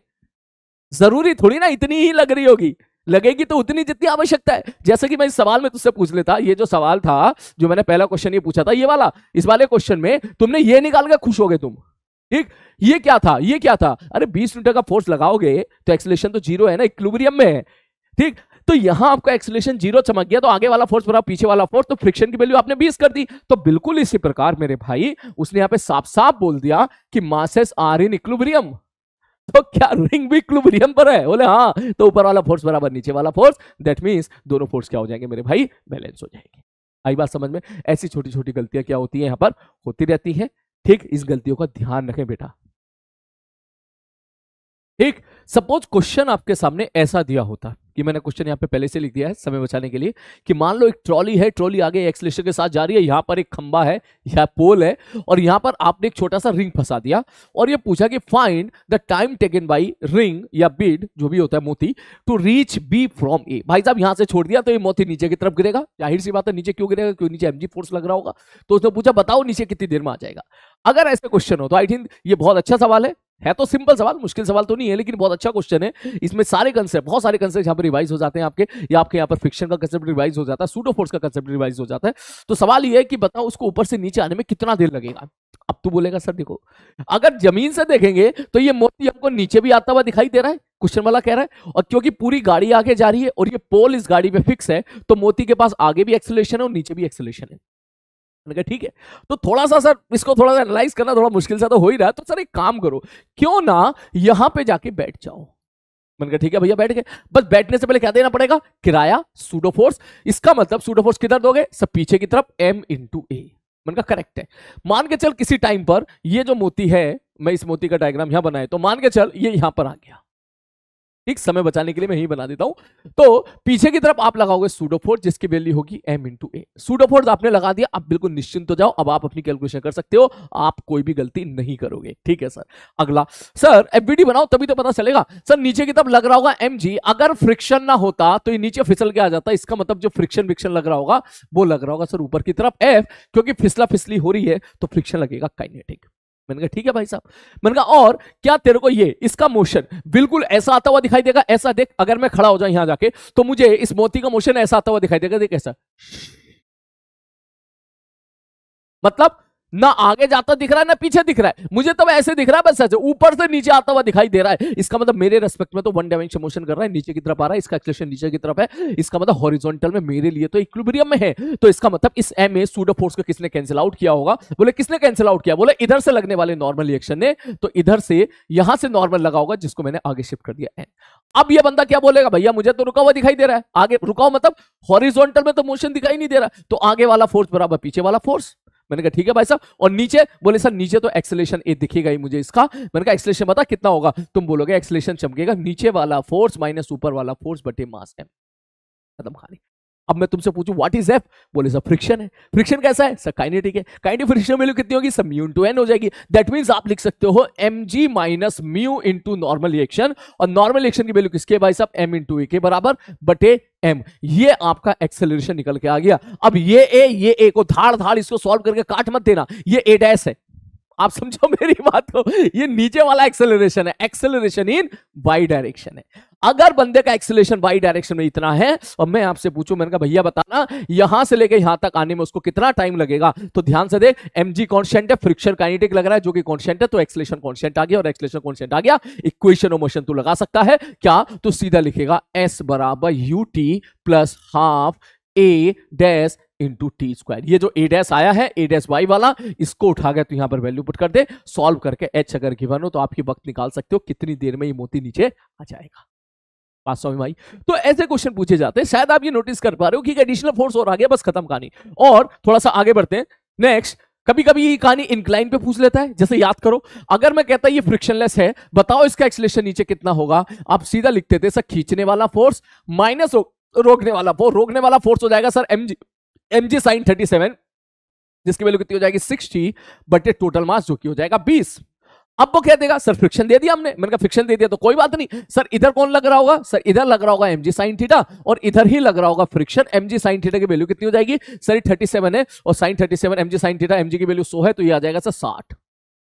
मैंने कहा ठीक है, मैंने कहा जो फ्रिक्शन लग रहा होगा, फ्रिक्शन भी बता दे कितना होगा, बोले फ्रिक्शन हो जाएगा mu into normal reaction, normal reaction की वैल्यू हो जाएगी mg cos थीटा जो कि आएगी 80 बराबर 40। फ्रिक्शन की वैल्यू में ध्यान में रखना क्योंकि नॉर्मल mg cos थीटा के बराबर होगा, तो फ्रिक्शन की वैल्यू हो जाएगी 40, इसका मतलब ये हो गया 40, और खींचने वाला फोर्स हो गया 100। बड़े ही आराम से तो सीधा एक्सीलरेशन लिख सकता है सर रोकने वाला फोर्स माइनस खींचने, अब ये तो इक्विलिब्रियम पर आ गया, रोकने वाला फोर्स माइनस, ये तो इक्विलिब्रियम पे ही आ गया। मैं एक काम करता हूं, मैं थोड़ा सा इसका उड़ गया, कोई बात नहीं बेटा, चलो अब ये पाने का समय नहीं है। सपोज इसका मास मान के चल मैं 20 किलोग्राम कर देता, तो आप लिखते खींचने वाला फोर्स हो जाता 20 किलोग्राम माइनस रोकने वाला फोर्स बराबर मास इनटू एक्सीलरेशन। आप यहां से क्वेश्चन को सॉल्व कर लेते हैं। हमने जो क्वेश्चन सॉल्व किया था उसमें बेसिकली कहानी क्या, उसमें एक्सीलरेशन 0 आ गया था, मतलब ये इक्विलिब्रियम की कंडीशन आ गई थी। और अगर मैं कहता स्टैटिक फ्रिक्शन की वैल्यू एफएस मैक्सिमम जो है वो कोएफिशिएंट ऑफ स्टैटिक फ्रिक्शन 0.5 है, तो उस डाटा के हिसाब से जो हम चले थे, अगर आपका एक्सीलरेशन 0 आ गया था इस सवाल में, तो दैट मींस वो बॉडी किस पे हो जाती, पूरा का पूरा सिस्टम किस पे हो जाता, इक्विलिब्रियम पे हो जाता। नेक्स्ट आगे बढ़ते हैं। इसके बाद अब इसी तर्ज पर यह क्वेश्चन है, अब इस सवाल को या तो आप अलग अलग वैसे करो तोड़ तोड़ के, या फिर हमारे शॉर्टकट तरीके से करो। शॉर्टकट तरीके से अगर मैं डायरेक्ट लिखना चाहूं तो देख आप एक्सीलरेशन कैसे लिखोगे, सर इसका एक्सीलरेशन आगे की तब ए होगा, रस्सी सेम तो एक्सीलरेशन सेम होगा रस्सी के अलोंग, तो इसका मतलब इसका एक्सीलरेशन भी ए होगा। तो अगर डायरेक्ट लिखने की बारी आएगी तो देख मैं डायरेक्ट कैसे लिखूंगा, डायरेक्ट लिखूंगा mg sin थीटा, मतलब 200 sin 37। मैंने कहा ठीक है, माइनस सर यहां लग रहा होगा पीछे की तरफ फ्रिक्शन, पीछे की तरफ। मैंने कहा ठीक है भैया, ऐसे क्वेश्चन आपको एचसीबी में देखने के लिए मिल जाएंगे। सर फ्रिक्शन कितना लगेगा, सब म्यू इंटू mg cos 37। मैंने कहा ठीक है, और यहां वाला जो फ्रिक्शन है उसको F2 कह ले, इसको F1 कह ले। सर ये भी तो अपोज कर रहा होगा, हाँ सर ये भी कर रहा होगा, माइनस म्यू इंटू कितना कितना कितना कितना कितना 100 बटे टोटल मास। टोटल मास कितना हो गया 10 + 20 30। ये तेरा डायरेक्ट एक्सीलरेशन आ गया। वरना आप कैसे करोगे, एफबीटी बना लो, इधर लगेगी टेंशन, इधर लगेगा mg sin थीटा। तो आप सीधा लिखोगे सर, इसके लिए आप लिखोगे 200 sin 37 माइनस फ्रिक्शन जो कि F1 होगा माइनस T1 बराबर 20 इंटू ए। जब आप इसकी एफबीटी बनाओगे तो रस्सी सेम तो टेंशन सेम, तो इधर टेंशन T होगी, इसको मैंने फिक्स कर रखा है इंक्लाइन, इसको ये जो इंक्लाइन है इसको मैंने फिक्स कर रखा है, आगे लग रहा है T, तो आप लिखोगे T माइनस F2, पीछे लग रहा है फ्रिक्शन बराबर 10 इंटू ए। जैसे ही आप इसको सॉल्व करोगे देख टी कैंसिल आउट हो जाएगा, अल्टीमेटली आप पहुंचोगे इसी लाइन पर जो मैंने यहां पे लिखी है। क्लियर है, तो आप बस चाहो तो ये लगा सकते हो, नेट ड्राइविंग फोर्स बटे टोटल मास, मतलब खींचने वाला फोर्स माइनस रोकने वाला फोर्स बटे टोटल मास, आप ये यहां पे लगा सकते हो क्योंकि एक्सीलरेशन का मैग्नीट्यूड यहां पे क्या है, सबका सेम है। नेक्स्ट आगे बढ़ते हैं। तो आगे बढ़ते हुए कभी कभी कुछ क्वेश्चंस आपको ऐसे देखने के लिए मिलते हैं, ये जेई मेंस लेवल के क्वेश्चंस है बेटा, अक्सर ये सवाल जो है आपको एग्जामिनेशन में देखने के लिए मिलते हैं कि सपोज कोई ब्लॉक है, ऊपर v वेलोसिटी के साथ फेंक के मारा, तो बताओ ये ब्लॉक कब रेस्ट पर आएगा। इस टाइप के सवाल होते हैं, कब रेस्ट पर आएगा या कितनी दूरी चलने के बाद रेस्ट पर आएगा। इन शॉर्ट इस तरह के सवालों में वो आपसे ये जानना चाहता है कि सर इसका एक्सीलरेशन पीछे की तरफ बता दो कितना होगा, वो ये जानना चाहता है। बिल्कुल उसी प्रकार हो सकता है ब्लॉक नीचे आ रहा हो तो वो ये जानना चाहता है सर इसका एक्सीलरेशन इधर A1 बता दो कितना होगा, या इस केस में इसका एक्सीलरेशन A2 बता दो कितना होगा। बात समझ में आ रही है। सपोज मैं तुझसे बात करूं यहां पर इसका एक्सीलरेशन कितना होगा, आपने ब्लॉक को इधर फेंका, तो या तो तू डायरेक्ट समझ मन ही मन में सर जी देखो ब्लॉक सच में फिसल रहा है, v वेलोसिटी के साथ जा रहा है, इसका मतलब फिसल के जा रहा है, इसका मतलब फ्रिक्शन काइनेटिक लगेगा। तो इधर लगने वाले जो फोर्स हैं वो सर एक तो था mg sin थीटा, मैंने कहा ठीक है, और एक था फ्रिक्शन, और फ्रिक्शन की वैल्यू कितनी हो जाएगी म्यू mg cos थीटा। तो आप सीधा लिख सकते हो sir mg sin theta plus mu mg cos theta, दोनों इधर लग रहे हैं, वो नेट फोर्स आ गया, मास से डिवाइड मारेगा, मास कैंसिल आउट हो जाएगा, तो एक्सीलरेशन निकल के आ जाएगा कितना sir g sin theta minus mu g cos theta. कोई बोले म्यू कौन सा है भैया, काइनेटिक वाला है, साफ साफ दिख रहा है ब्लॉक फिसल रहा है, तो ये बंदे का एक्सीलरेशन हो जाएगा इस तरफ। मान ले इसकी वैल्यू सपोज 4 आ गई, तो सवाल ऐसा पूछा जाएगा भैया 20 मीटर पर सेकंड से फेंक के मारा है तो बताओ कितनी देर में रेस्ट पर आएगा, तो 4 आ गई, तो आप चाहो तो कितनी देर में रेस्ट पर आएगा, अगर ये पूछे तो v बराबर यू प्लस सी टी लगा सकते हो। अगर आपसे ये पूछा जाए कितनी दूर जाने के बाद रेस्ट पर आएगा, तो v स्क्वायर बराबर you square plus 2s, equation of motion लगाओ और सवालों के साथ खेलो। वही अगर मैं ऐसा पूछूं, मैंने कहा भाई साहब ये नीचे जा रहा है v वेलोसिटी के साथ, तो बता इसका एक्सीलरेशन कितना होगा, तो शायद आप ये चीज नोट कर पा रहे हो सर, इधर लग रहा होगा mg sin थीटा और पीछे लग रहा होगा फ्रिक्शन जिसकी वैल्यू हो जाएगी म्यू mg cos थीटा। सब म्यू mg cos थीटा क्यों हुई, क्योंकि म्यू इंटू एन होगी और नॉर्मल एक्शन यहां पर mg cos थीटा के बराबर होगा। तो अब अगर मैं एक्सीलरेशन पूछूंगा a1, तो आप बोलोगे सर खींचने वाला फोर्स mg sin थीटा, रोकने वाला force mu mg cos theta बटे मास m से m कैंसिल आउट हो जाएगा, ये निकल के आ जाएगा g sin theta minus mu g cos theta. बात समझ मारिए। तो ऐसे क्वेश्चन अक्सर आपको दिए जाते हैं, पूछे जाते हैं। एक कॉमन सा सवाल ऐसा पूछा जाता है कि सर यहां से सपोज इसको ना बी वेलोसिटी फेंक के मारा, तो जाने वाला टाइम कुछ लगा t1 और आने वाला टाइम लगा t2, तो जाने वाला टाइम और आने वाले टाइम का रेशियो बताओ। तो बोलेगा सर कुछ नहीं, सर जाने वाले टाइम के लिए काम करो, सर यहां से लेके यहां तक का v बराबर यू प्लस टी लगा दो, v बराबर यू प्लस टी लगाओगे आपको वो टाइम पता चल जाएगा t1। मैंने कहा ठीक है, अब ये पता लगाओ कि कितनी दूर जाने के बाद ये रेस्ट पर आएगा, ठीक है, v स्क्वायर बराबर यू स्क्वायर प्लस 2s, ठीक है भैया, आपको पता चल गया x निकल के आ गया। अब अगर वहां से आप छोड़ोगे, अब जाएगा रेस्ट पर आके, फिर अगर वापस आ रहा है तो वापस जब आएगा तो यहां चलने में कितना डिस्टेंस चलेगा x, तो आप आते टाइम के लिए इक्वेशन ऑफ मोशन लगा दो, x बराबर 0 प्लस हाफ at स्क्वायर, जहां एक्सीलरेशन हो जाएगा आने वाला ये वाला। थोड़ी कैलकुलेशन रहेगी, लेकिन जैसे आप इन इक्वेशन को सॉल्व करोगे आपके आंसर निकल के आ जाएंगे। अक्सर ये सवाल जेईई मेंस में पूछे जाते हैं, जी एडवांस वाले तो इस चीज को नहीं पूछते, लेकिन जेईई मेंस में अक्सर ये सवाल पूछे जाते हैं। बिल्कुल उसी प्रकार कुछ क्वेश्चन का भी तुम्हारे सामने ऐसे होते हैं, जैसे कि पहला सवाल है कि भाई ब्लॉक यहां पे रखा हुआ है, मैं कितना फोर्स लगा दूं, कोएफिशिएंट ऑफ फ्रिक्शन म्यू है, मैं कितना फोर्स लगा दूं कम से कम कि मैं इसको ऊपर की तरफ मूव करा के ले जाऊं। मतलब इंक्लाइन प्लेन पर ऐसे है, ध्यान से देखो क्वेश्चन ये है, ये इंक्लाइन प्लेन है और यहां पे मोबाइल फोन है रखा हुआ है, मैं कह रहा मैं कितना फोर्स लगा दूं कि ये ऊपर मूव कर जाए, जस्ट मैं इसको ऊपर मूव करा दूं, ऊपर स्लाइड करवा दूं, ठीक। तो दैट मींस आप सीधा बोलोगे सर स्लाइड अप, इसका मतलब इसकी मूव कराने की टेंडेंसी ऊपर की तरफ है, इसका मतलब जो फ्रिक्शन लग रहा होगा पीछे की तरफ लग रहा होगा। मैंने कहा कितना फोर्स लगाते हैं, बोले जी सबसे पहले देखो नीचे की तरफ एक फोर्स और लग रहा होगा जिसका नाम क्या है mg sin थीटा। बोले सबसे पहले तो आप mg sin थीटा से लड़ो, पहले तो इसको खत्म करो, इतना फोर्स तो लगाओ सबसे पहले। जैसे आप इतना फोर्स लगाओगे, इससे ज्यादा जैसे आप फोर्स लगाओगे तब ये ब्लॉक ऊपर जाने के बारे में सोचेगा। मैंने कहा ठीक है।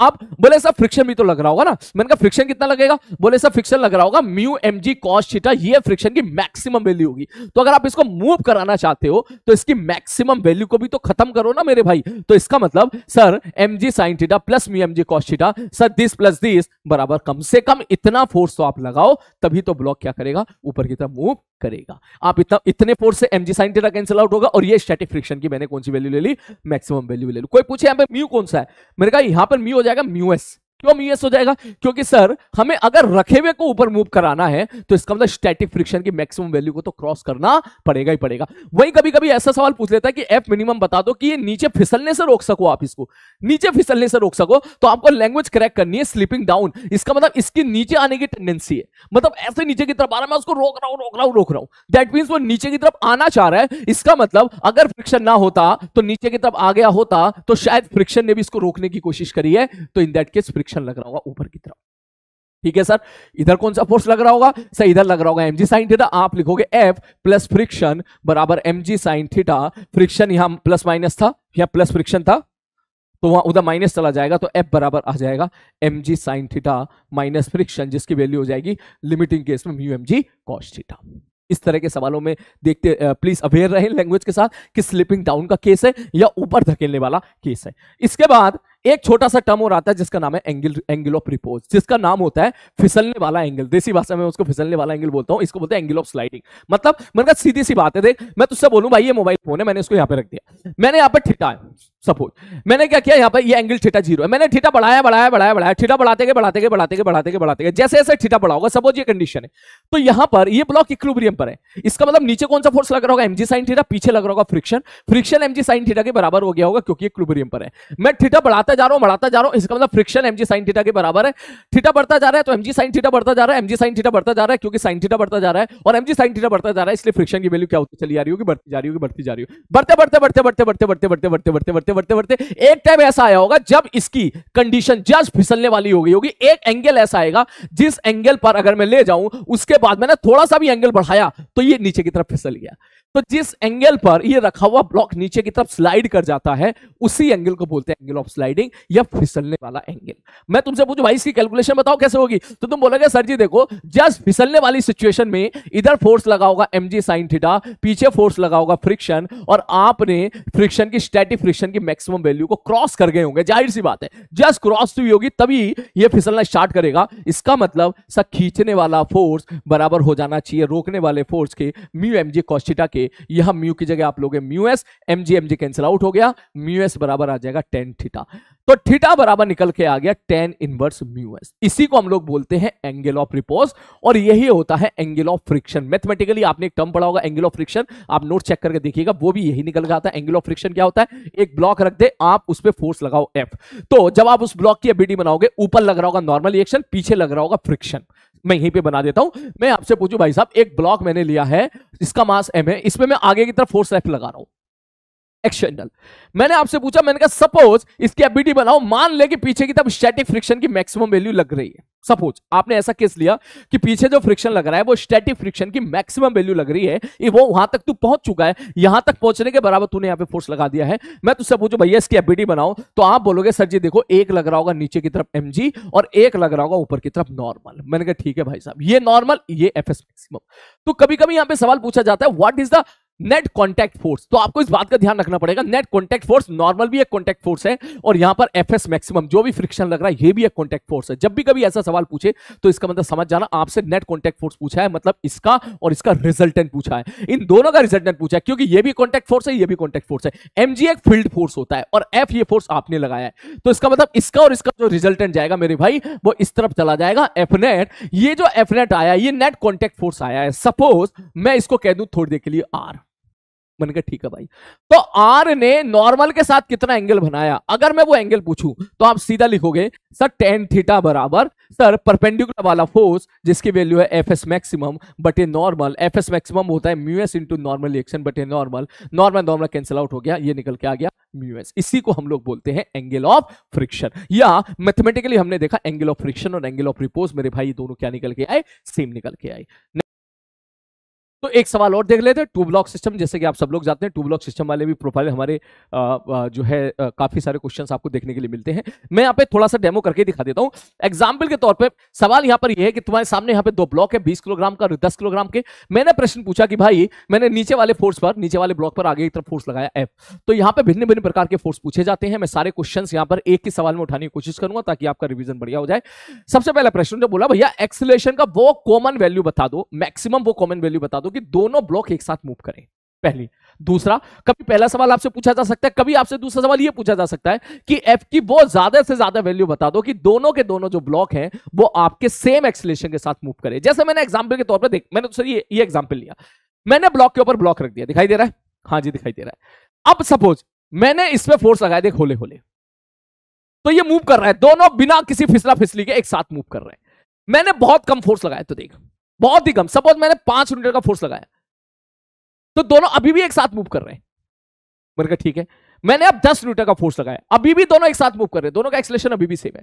मैंने 15 न्यूटन का फोर्स लगाया, अभी भी एक साथ मूव कर रहे हैं। अब मैंने सपोज और 20 न्यूटन का लगाया, अभी भी एक साथ मूव कर रहे हैं। मतलब जैसे जैसे आप फोर्स की वैल्यू बढ़ाते चले जा रहे हो, दोनों बंदों का एक्सीलरेशन तो सेम है, और दोनों के बीच में स्लिपिंग भी नहीं हो रही है, उस एक्सीलरेशन की वैल्यू भी बढ़ती चली जा रही है।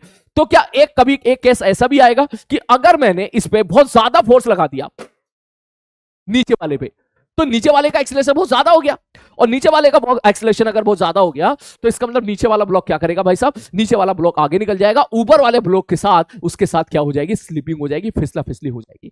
तो सवाल में या तो कभी ये पूछ लेगा कि भाई वो ज्यादा से ज्यादा एक्सीलरेशन बता दो कि जिसपे दोनों के बीच में स्लिपिंग ना हो, या आप वो ज्यादा से ज्यादा फोर्स बता दो कि जिसपे दोनों साथ साथ चलें बिना किसी स्लिपिंग के, दोनों साथ साथ चलें सेम एक्सीलरेशन के साथ। ऐसे क्वेश्चन अक्सर पूछे जाते हैं। मेक श्योर यहां पर एफ मैक्सिमम हो, एफ मिनिमम ना हो। यहां मैक्सिमम क्यों लिखा है? क्योंकि भाई साहब ऐसा थोड़ी ना कि तू यहां पर इनफाइनाइट आंसर दे देगा। अगर तूने नीचे वाले ब्लॉक पे लाखों करोड़ों न्यूटन का फोर्स लगा दिया तो नीचे वाले ब्लॉक का एक्सीलरेशन तो लाखों करोड़ों आ जाएगा।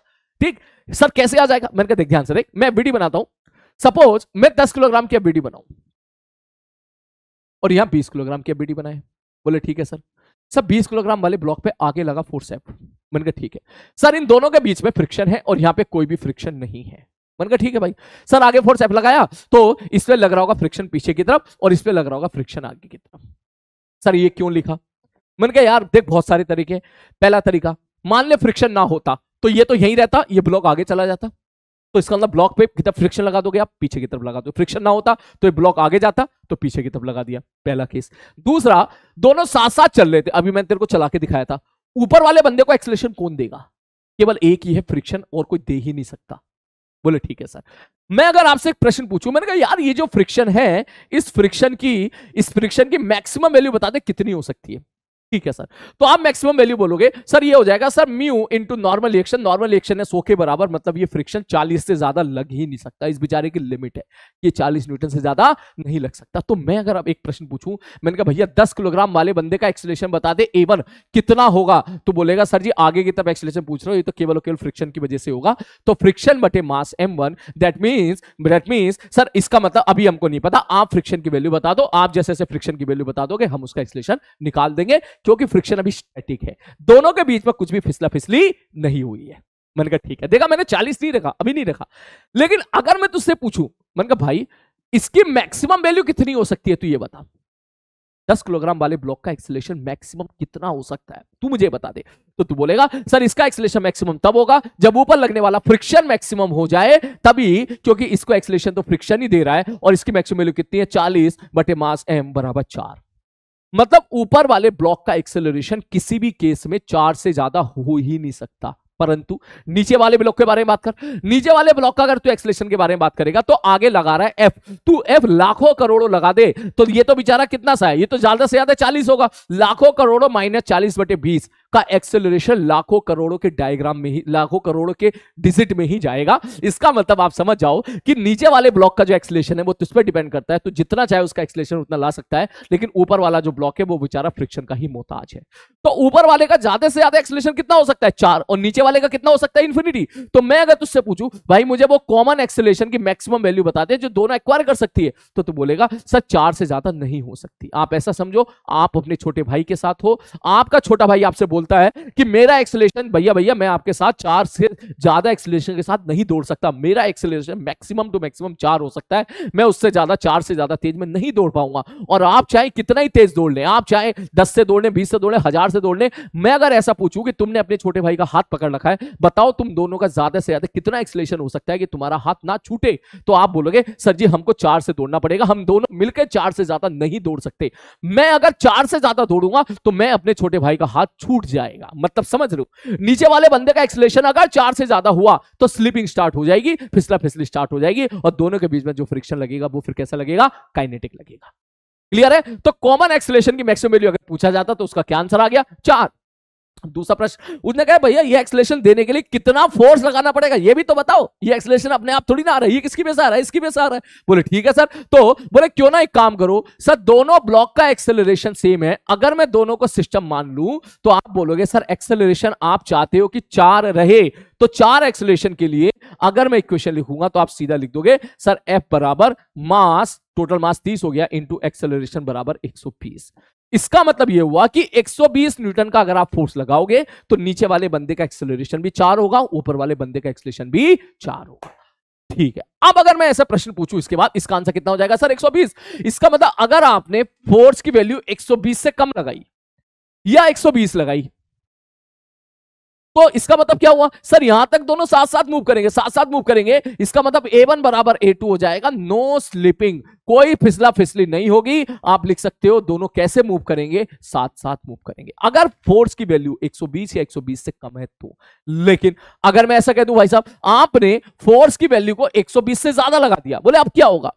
मैंने कहा अब ये होगा कि नीचे वाला ब्लॉक कहेगा मैं तो तेज दौड़ूंगा, नीचे वाला ब्लॉक कहेगा मेरा एक्सेलरेशन तो ज्यादा हो गया 4 से, और ऊपर वाला कह रहा भैया मैं तो 4 से दौड़ ही नहीं सकता। इसका मतलब अब तुम्हारी स्लिपिंग हो जाएगी, तो अब तुम्हारा जो है A1 A2 एक्सेलरेशन सेम नहीं होगा। अब ये एक्सेलरेशन क्या हो जाएगा मेरे भाई, अलग अलग हो जाएगा। अब स्लिपिंग स्टार्ट हो जाएगी। तो एक काम करते हैं जल्दी से, मैं वैल्यू के साथ रख के भी तेरे को समझा देता हूं। मैं सपोज एग्जाम्पल के तौर पर ये 10 किलोग्राम का ब्लॉक है और ये 20 किलोग्राम का ब्लॉक है, सेम सवाल है। मैंने आगे की तरफ फोर्स लगाया 90 न्यूटन और मैंने कहा भैया बता दे म्यू है यहाँ पे 0.4, तो बोलो भैया म्यू की वैल्यू 0.4 है, तो बता दो यहाँ पर किसका एक्सेलरेशन क्या होगा। आपको पहले से ही पता है मन में कि जो एफ की वैल्यू है वो अगर 120 से होगी तो ये साथ साथ चलेंगे, 120 या 120 से कम होगी तो साथ साथ चलेंगे, आपको पहले से ही पता है। इसका मतलब यहां पे इसका एक्सेलरेशन ए होगा तो इसका एक्सेलरेशन भी ए होगा। आप सीधा लिख सकते हो सर एफ बराबर टोटल मास 10 + 20 इंटू एक्सेलरेशन, और एक्सेलरेशन की वैल्यू कितनी है ए, तो ए बराबर निकल के कितना आ जाएगा 3। मैं तुझसे पूछूं भैया ऊपर वाले बंदे को 10 किलोग्राम वाले बंदे को किसने एक्सेलरेशन दिया है? ये जो एक्सेलरेशन ए आया है वो दोनों का है, 10 किलोग्राम वाले बंदे को किसने दिया है? तो आप बोलोगे सर फ्रिक्शन ने दिया है। मैं पूछूं फ्रिक्शन कैसा लग रहा होगा, तो आपका जवाब होगा सर क्योंकि फिसला फिसली नहीं हो रही है इसका मतलब फ्रिक्शन स्टैटिक लगेगा। स्टैटिक फ्रिक्शन की वैल्यू हम म्यू इंटू नॉर्मल रिएक्शन नहीं बोलेंगे, हम बोलेंगे सर यहाँ पे जो फ्रिक्शन लग रहा होगा उस फ्रिक्शन ने ही उसको 10 किलोग्राम के ब्लॉक को एक्सेलरेशन ए प्रदान किया है। 10 इंटू ए 10 गुणा 3 बराबर 30 न्यूटन का फोर्स लग रहा होगा फ्रिक्शन का। कुछ बच्चे कहेंगे सर मैं तो नीचे वाले से करूंगा, 20 किलोग्राम वाले से करूंगा। मैंने कहा भैया 20 से कर ले, अगर तू 20 की एबीडी बनाएगा तो देख आगे कितना लग रहा है 90, पीछे लग रहा होगा फ्रिक्शन। मैंने कहा ठीक है भाई, और आगे एक्सेलरेशन कितना है? सर आगे एक्सेलरेशन हमें पता चल गया 3, तो आप सीधा लिखोगे आगे वाला फोर्स माइनस पीछे वाला फोर्स बराबर मास इंटू एक्सेलरेशन। जैसे सॉल्व करोगे तो फ्रिक्शन की वैल्यू कितनी आ जाएगी, यहां से 30 आ जाएगी। मतलब सबसे पहले आपको क्या करना है ऐसे सवालों में, सबसे पहले आपको ये निकालना है, ये एफ की वो वैल्यू निकालनी है जिसमें दोनों एक साथ चले, और ये पता है बहुत ही आसान है, ये मैं अभी तुझे सिखा दूंगा, ये 30 सेकंड में तू निकालना सीख जाएगा धीरे धीरे। पहले इसका अगला वेरिएशन और देख लेते हैं कि मान लो यही क्वेश्चन में मैं आपसे ये कह देता कि भाई ये 10 किलोग्राम है और ये 20 किलोग्राम है, 10 किलोग्राम है और ये 20 किलोग्राम है, इस पे आगे लगने वाला जो फोर्स है एफ वो सपोज मैंने बोल दिया मेरे भाई वो है एग्जाम्पल के तौर पर 200 न्यूटन। उनका अब बता, तो तुम्हें अब पहले से ही पता है, बोले 200 लगाओगे तो अलग अलग मूव करेंगे, अलग अलग मूव करेंगे तो ऊपर वाला और नीचे वाले के बीच में फिसला फिसली हो जाएगी। तो ऊपर वाले की अगर बीडी बनाएगा तो ऊपर वाले पे आगे की तरफ लगेगा केवल और केवल फ्रिक्शन, और फिसला फिसली होगी तो फ्रिक्शन लगेगा काइनेटिक, और काइनेटिक फ्रिक्शन की वैल्यू कितनी हो जाएगी सर? साफ साफ दिख रही है, सॉरी म्यू बराबर 0.4 ले लिया मैंने, सही था ना? हाँ सही है म्यू बराबर यहां पर भी मैंने 0.4 ले लिया, तो आप सीधा बोलोगे सर काइनेटिक फ्रिक्शन की वैल्यू हो जाएगी 100। तो ऊपर वाले ब्लॉक पे 100 से ज्यादा फोर्स लग ही नहीं सकता। जब ऊपर वाले ब्लॉक की बीडी बनाओगे तो आगे की तरफ फ्रिक्शन लगेगा काइनेटिक, को काइनेटिक फ्रिक्शन की वैल्यू होगी 40, तो इसका मतलब एक्सेलरेशन ऑफ ऊपर वाला आपका निकल के कितना आ जाएगा 4। आगे बात समझ में? ठीक है। मैं अगर पूछूं भैया नीचे वाले का बता दे, तो तुम बोलोगे सर नीचे वाले की बीडी बना लो, आगे फोर्स लग रहा है 200, पीछे लग रहा होगा फ्रिक्शन, कैसा सर? काइनेटिक, काइनेटिक फ्रिक्शन की वैल्यू 40, तो आप इसका एक्सेलरेशन नीचे वाले का आप क्या बोलोगे? आप बोलोगे सर आगे लगा 200 पीछे लगा 40, इफेक्टिव हो गया 160, 160 बटे मास 20, ये एक्सेलरेशन कितना आ जाएगा 8 आ जाएगा। अब देख दोनों का एक्सेलरेशन अलग अलग हो चुका है, मतलब जब फिसला फिसली हो गई तो ये तो श्योर है कि दोनों के बीच में फ्रिक्शन कैसा लगेगा? काइनेटिक लगेगा। और इस चीज को तू ऐसे भी देख सकता है, ध्यान से देख, अगर मैं दोनों का सिस्टम मान लूं तो क्या मैं ऐसा बोल दूं एफ नेट बराबर m1a1 प्लस m2a2? बोले हाँ सर, ये तो था ही न्यूटन का सेकंड लॉ का मॉडिफाइड वर्जन। मैंने कहा नेट फोर्स कितना लग रहा है? बोले सर जी 200 लग रहा है। मैंने कहा 200 क्यों? मैंने कहा फ्रिक्शन सर वो तो इंटरनल हो गया है। मैंने कहा बहुत ही बढ़िया, इक्वल टू m1a1, m1 कितना है 10 किलोग्राम, उसका एक्सेलरेशन कितना है 4, प्लस m2 कितना है 20 किलोग्राम और उसका एक्सेलरेशन कितना है मेरे भाई 8। तो अगर तू चेक करके दे ये बिल्कुल सही जाना चाहिए, जैसा कि पहले था सेम जाना चाहिए, 10 चौक 40 और 8 चौक 16, 160, 200 बराबर 200 मेंटेन हो गया। इसका मतलब हम यहाँ पे कोई भी गलती नहीं कर रहे हैं, बिल्कुल सही कर रहे हैं। आगे बात समझ में? तो ऐसे क्वेश्चन हम लोग करते हैं बेटा। ऐसे क्वेश्चन में सबसे पहले एफ की वो वैल्यू निकाले जिसपे वो दोनों साथ साथ चलेंगे। मैं एक सवाल और करा देता हूं इस पे, देख तू ये मत समझ सर ये इतना मुश्किल है। मैंने कहा देख ये तो तू बिना पेन चलाई भी कर लेगा, देख कैसे करेगा, ध्यान से देख। पेन नीचे रख दे। ऊपर वाले ब्लॉक को एक्सेलरेशन कौन देगा? फ्रिक्शन। हाँ सर, फ्रिक्शन की मैक्सिमम वैल्यू कितनी होगी? तो 40। तो ऊपर वाले ब्लॉक पे 40 से ज्यादा फोर्स नहीं लग सकता? हाँ सर, नहीं लग सकता। तो इसका मतलब ऊपर वाले बंदे का एक्सेलरेशन 40/10, 4 से ज्यादा नहीं हो सकता? आसान नहीं हो सकता। तो इसका मतलब दोनों बंदों का एक्सेलरेशन, कॉमन एक्सेलरेशन जिसपे दोनों फिसले ना, वो 4 से ज्यादा हो ही नहीं सकता? बोले नहीं हो सकता। मैंने कहा अब पूरे को सिस्टम मान ले। अगर तूने पूरे को सिस्टम मान लिया तो आगे कितना फोर्स लगा? F। तो पूरे सिस्टम को 4 का एक्सेलरेशन देने के लिए, 4 का एक्सेलरेशन देने के लिए तू क्या लिखेगा? Sir F equal to sir M into A, mass कितना हो गया? 30 इंटू 4, 120। इसका मतलब 120 चाहिए, खत्म, बिना पेन चलाए हो गया। और कोई अगर कहता सर जहां जमीन पे फ्रिक्शन होता, मान ले 0.1 होता, तो फिर तू क्या लिखता? आगे वाला फोर्स माइनस जमीन वाला फ्रिक्शन, पीछे वाला फोर्स, बराबर टोटल मास 30 इंटू एक्सेलरेशन 4। क्योंकि कॉमन एक्सेलरेशन तो फिर भी 4 होता। क्यों 4 होता? क्योंकि ऊपर वाला बंदा तो केवल और केवल, ऊपर वाला बंदा तो केवल और केवल फ्रिक्शन का मोहताज है। उसे इस बात से क्या लेना देना जमीन पे फ्रिक्शन है या नहीं है। ऊपर वाला तो ये कहेगा जी मेरी लिमिट तो भैया, मैं तो बस फ्रिक्शन का मोहताज हूं, जब फ्रिक्शन मैक्सिमम लगेगा तब मैं मैक्सिमम लगूंगा। आगे बात समझ में? तो एक सवाल और देख लेते हैं इसमें जल्दी से, उसके बाद जो है फिर इस लेक्चर को वाइंड अप करते हैं। सपोज मैंने थोड़ा सा डाटा चेंज कर दिया। सपोज मैंने रखा 10 किलोग्राम, मैंने कहा ठीक है, इसको मैंने रखा 20 किलोग्राम। मैंने यहाँ पे फोर्स लगाया F और म्यू की वैल्यू सपोज मैंने बोल दी यहाँ पर 0.6। तुम बिना पेन चलाए बोल दोगे कैसे? सर ऊपर वाले बंदे पे जो फ्रिक्शन लगेगा वो मैक्सिमम कितना होगा? सर ऊपर वाले बंदे पे मैक्सिमम फ्रिक्शन लग सकता है सर 60 का। तो ऊपर का एक्सेलरेशन मैक्सिमम कितना हो सकता है? 60/10, 6। तो कॉमन एक्सेलरेशन मैक्सिमम कितना हो गया? 6। 6 से ज्यादा तो हो ही नहीं सकता। मैंने कहा ठीक है भैया, इसको म्यू को मैंने क्या बोल दिया यहाँ पर? सर यहाँ म्यू मैंने बोल दिया थोड़ी देर के लिए 0। मैंने कहा ठीक है, 6 से ज्यादा तो हो ही नहीं सकता। ठीक है, अब 6 एक्सेलरेशन देने के लिए, 6 एक्सेलरेशन देने के लिए कितना फोर्स चाहिए? बोले सर दोनों को 6 देना है, टोटल मास 30 हो गया, तो 30 गुणा 6 कितना हो गया? 180। इसका मतलब F की वैल्यू अगर 180 से कम होगी तो दोनों साथ साथ चलेंगे, और अगर F की वैल्यू तेरी 180 से ज्यादा होगी तो अलग अलग चलेंगे, और दोनों के बीच में क्या हो जाएगी? स्लिपिंग हो जाएगी। यही केस में अगर सपोज मैं सवाल में तुझे ऐसा दे दूं कि जो फोर्स है, इस फोर्स को आपने उठा के इसकी बजाय, यहां की बजाय आपने ऊपर लगा दिया, ऊपर वाले पे लगा दिया। बोले सर अब बताओ। मन का तो कोई बात नहीं। मन का पता यहां पे स्टैटिक फ्रिक्शन की मैक्सिमम वैल्यू कितनी होगी? बोले सर वो तो 60 ही होगी। मन का तो इस बार जो 20 किलोग्राम वाला बंदा है वो फ्रिक्शन का मोहताज हो गया। तो इसका मतलब सर उसमें ज्यादा से ज्यादा फ्रिक्शन कितना लग सकता है? बोले इसमें ज्यादा से ज्यादा फ्रिक्शन लग सकता है 60। तो इसका मतलब 20 किलोग्राम वाले बंदे का ज्यादा से ज्यादा एक्सेलरेशन कितना हो सकता है? 3। तो 20 किलोग्राम वाला 3 से ज्यादा दौड़ ही नहीं सकता। तो कॉमन एक्सेलरेशन की मैक्सिमम वैल्यू कितनी हो जाएगी? 3, ताकि दोनों फिसले ना, एक साथ मूव करें। और 3 एक्सेलरेशन देने के लिए आप सीधा लिखोगे F बराबर मास M इंटू A। इसका मतलब 90 से कम, ये 90 रखोगे तो 7, और 90 से ज्यादा रखोगे तो इनके बीच में क्या हो जाएगी? स्लिपिंग हो जाएगी। क्लियर है? आई होप समय थोड़ा सा आप समझते ही हो कि ये रिवीजन सीरीज है, तो रिवीजन सीरीज में हमारे पास उतना ज्यादा समय होता नहीं है, 1 घंटे 1.25 घंटे के आसपास का टाइम था। तो इस टाइम में मैंने आपका ऑलमोस्ट रिवीजन करा दिया है। अगर आपको सारी चीजें क्लियर हो गई हो तो नीचे जरूर कमेंट बॉक्स में लिखिएगा कि हाँ सर, हम कुछ बातें जो हैं जो बिल्कुल क्लियर होना बहुत जरूरी है, वो मैं आपको फिर से बता देता हूँ। कब फ्रिक्शन स्टैटिक लगेगा, कब काइनेटिक लगेगा, अगर आपको क्लियर हो गया है नीचे जरूर लिखें। ठीक, पहला केस। दूसरा केस, स्टैटिक फ्रिक्शन की वैल्यू कभी म्यूएस इंटू एन अपने दिमाग में मत रखना। स्टैटिक फ्रिक्शन की वैल्यू क्या होती है? वेरिएबल होती है। ठीक, वो डिपेंड करेगा केस पर।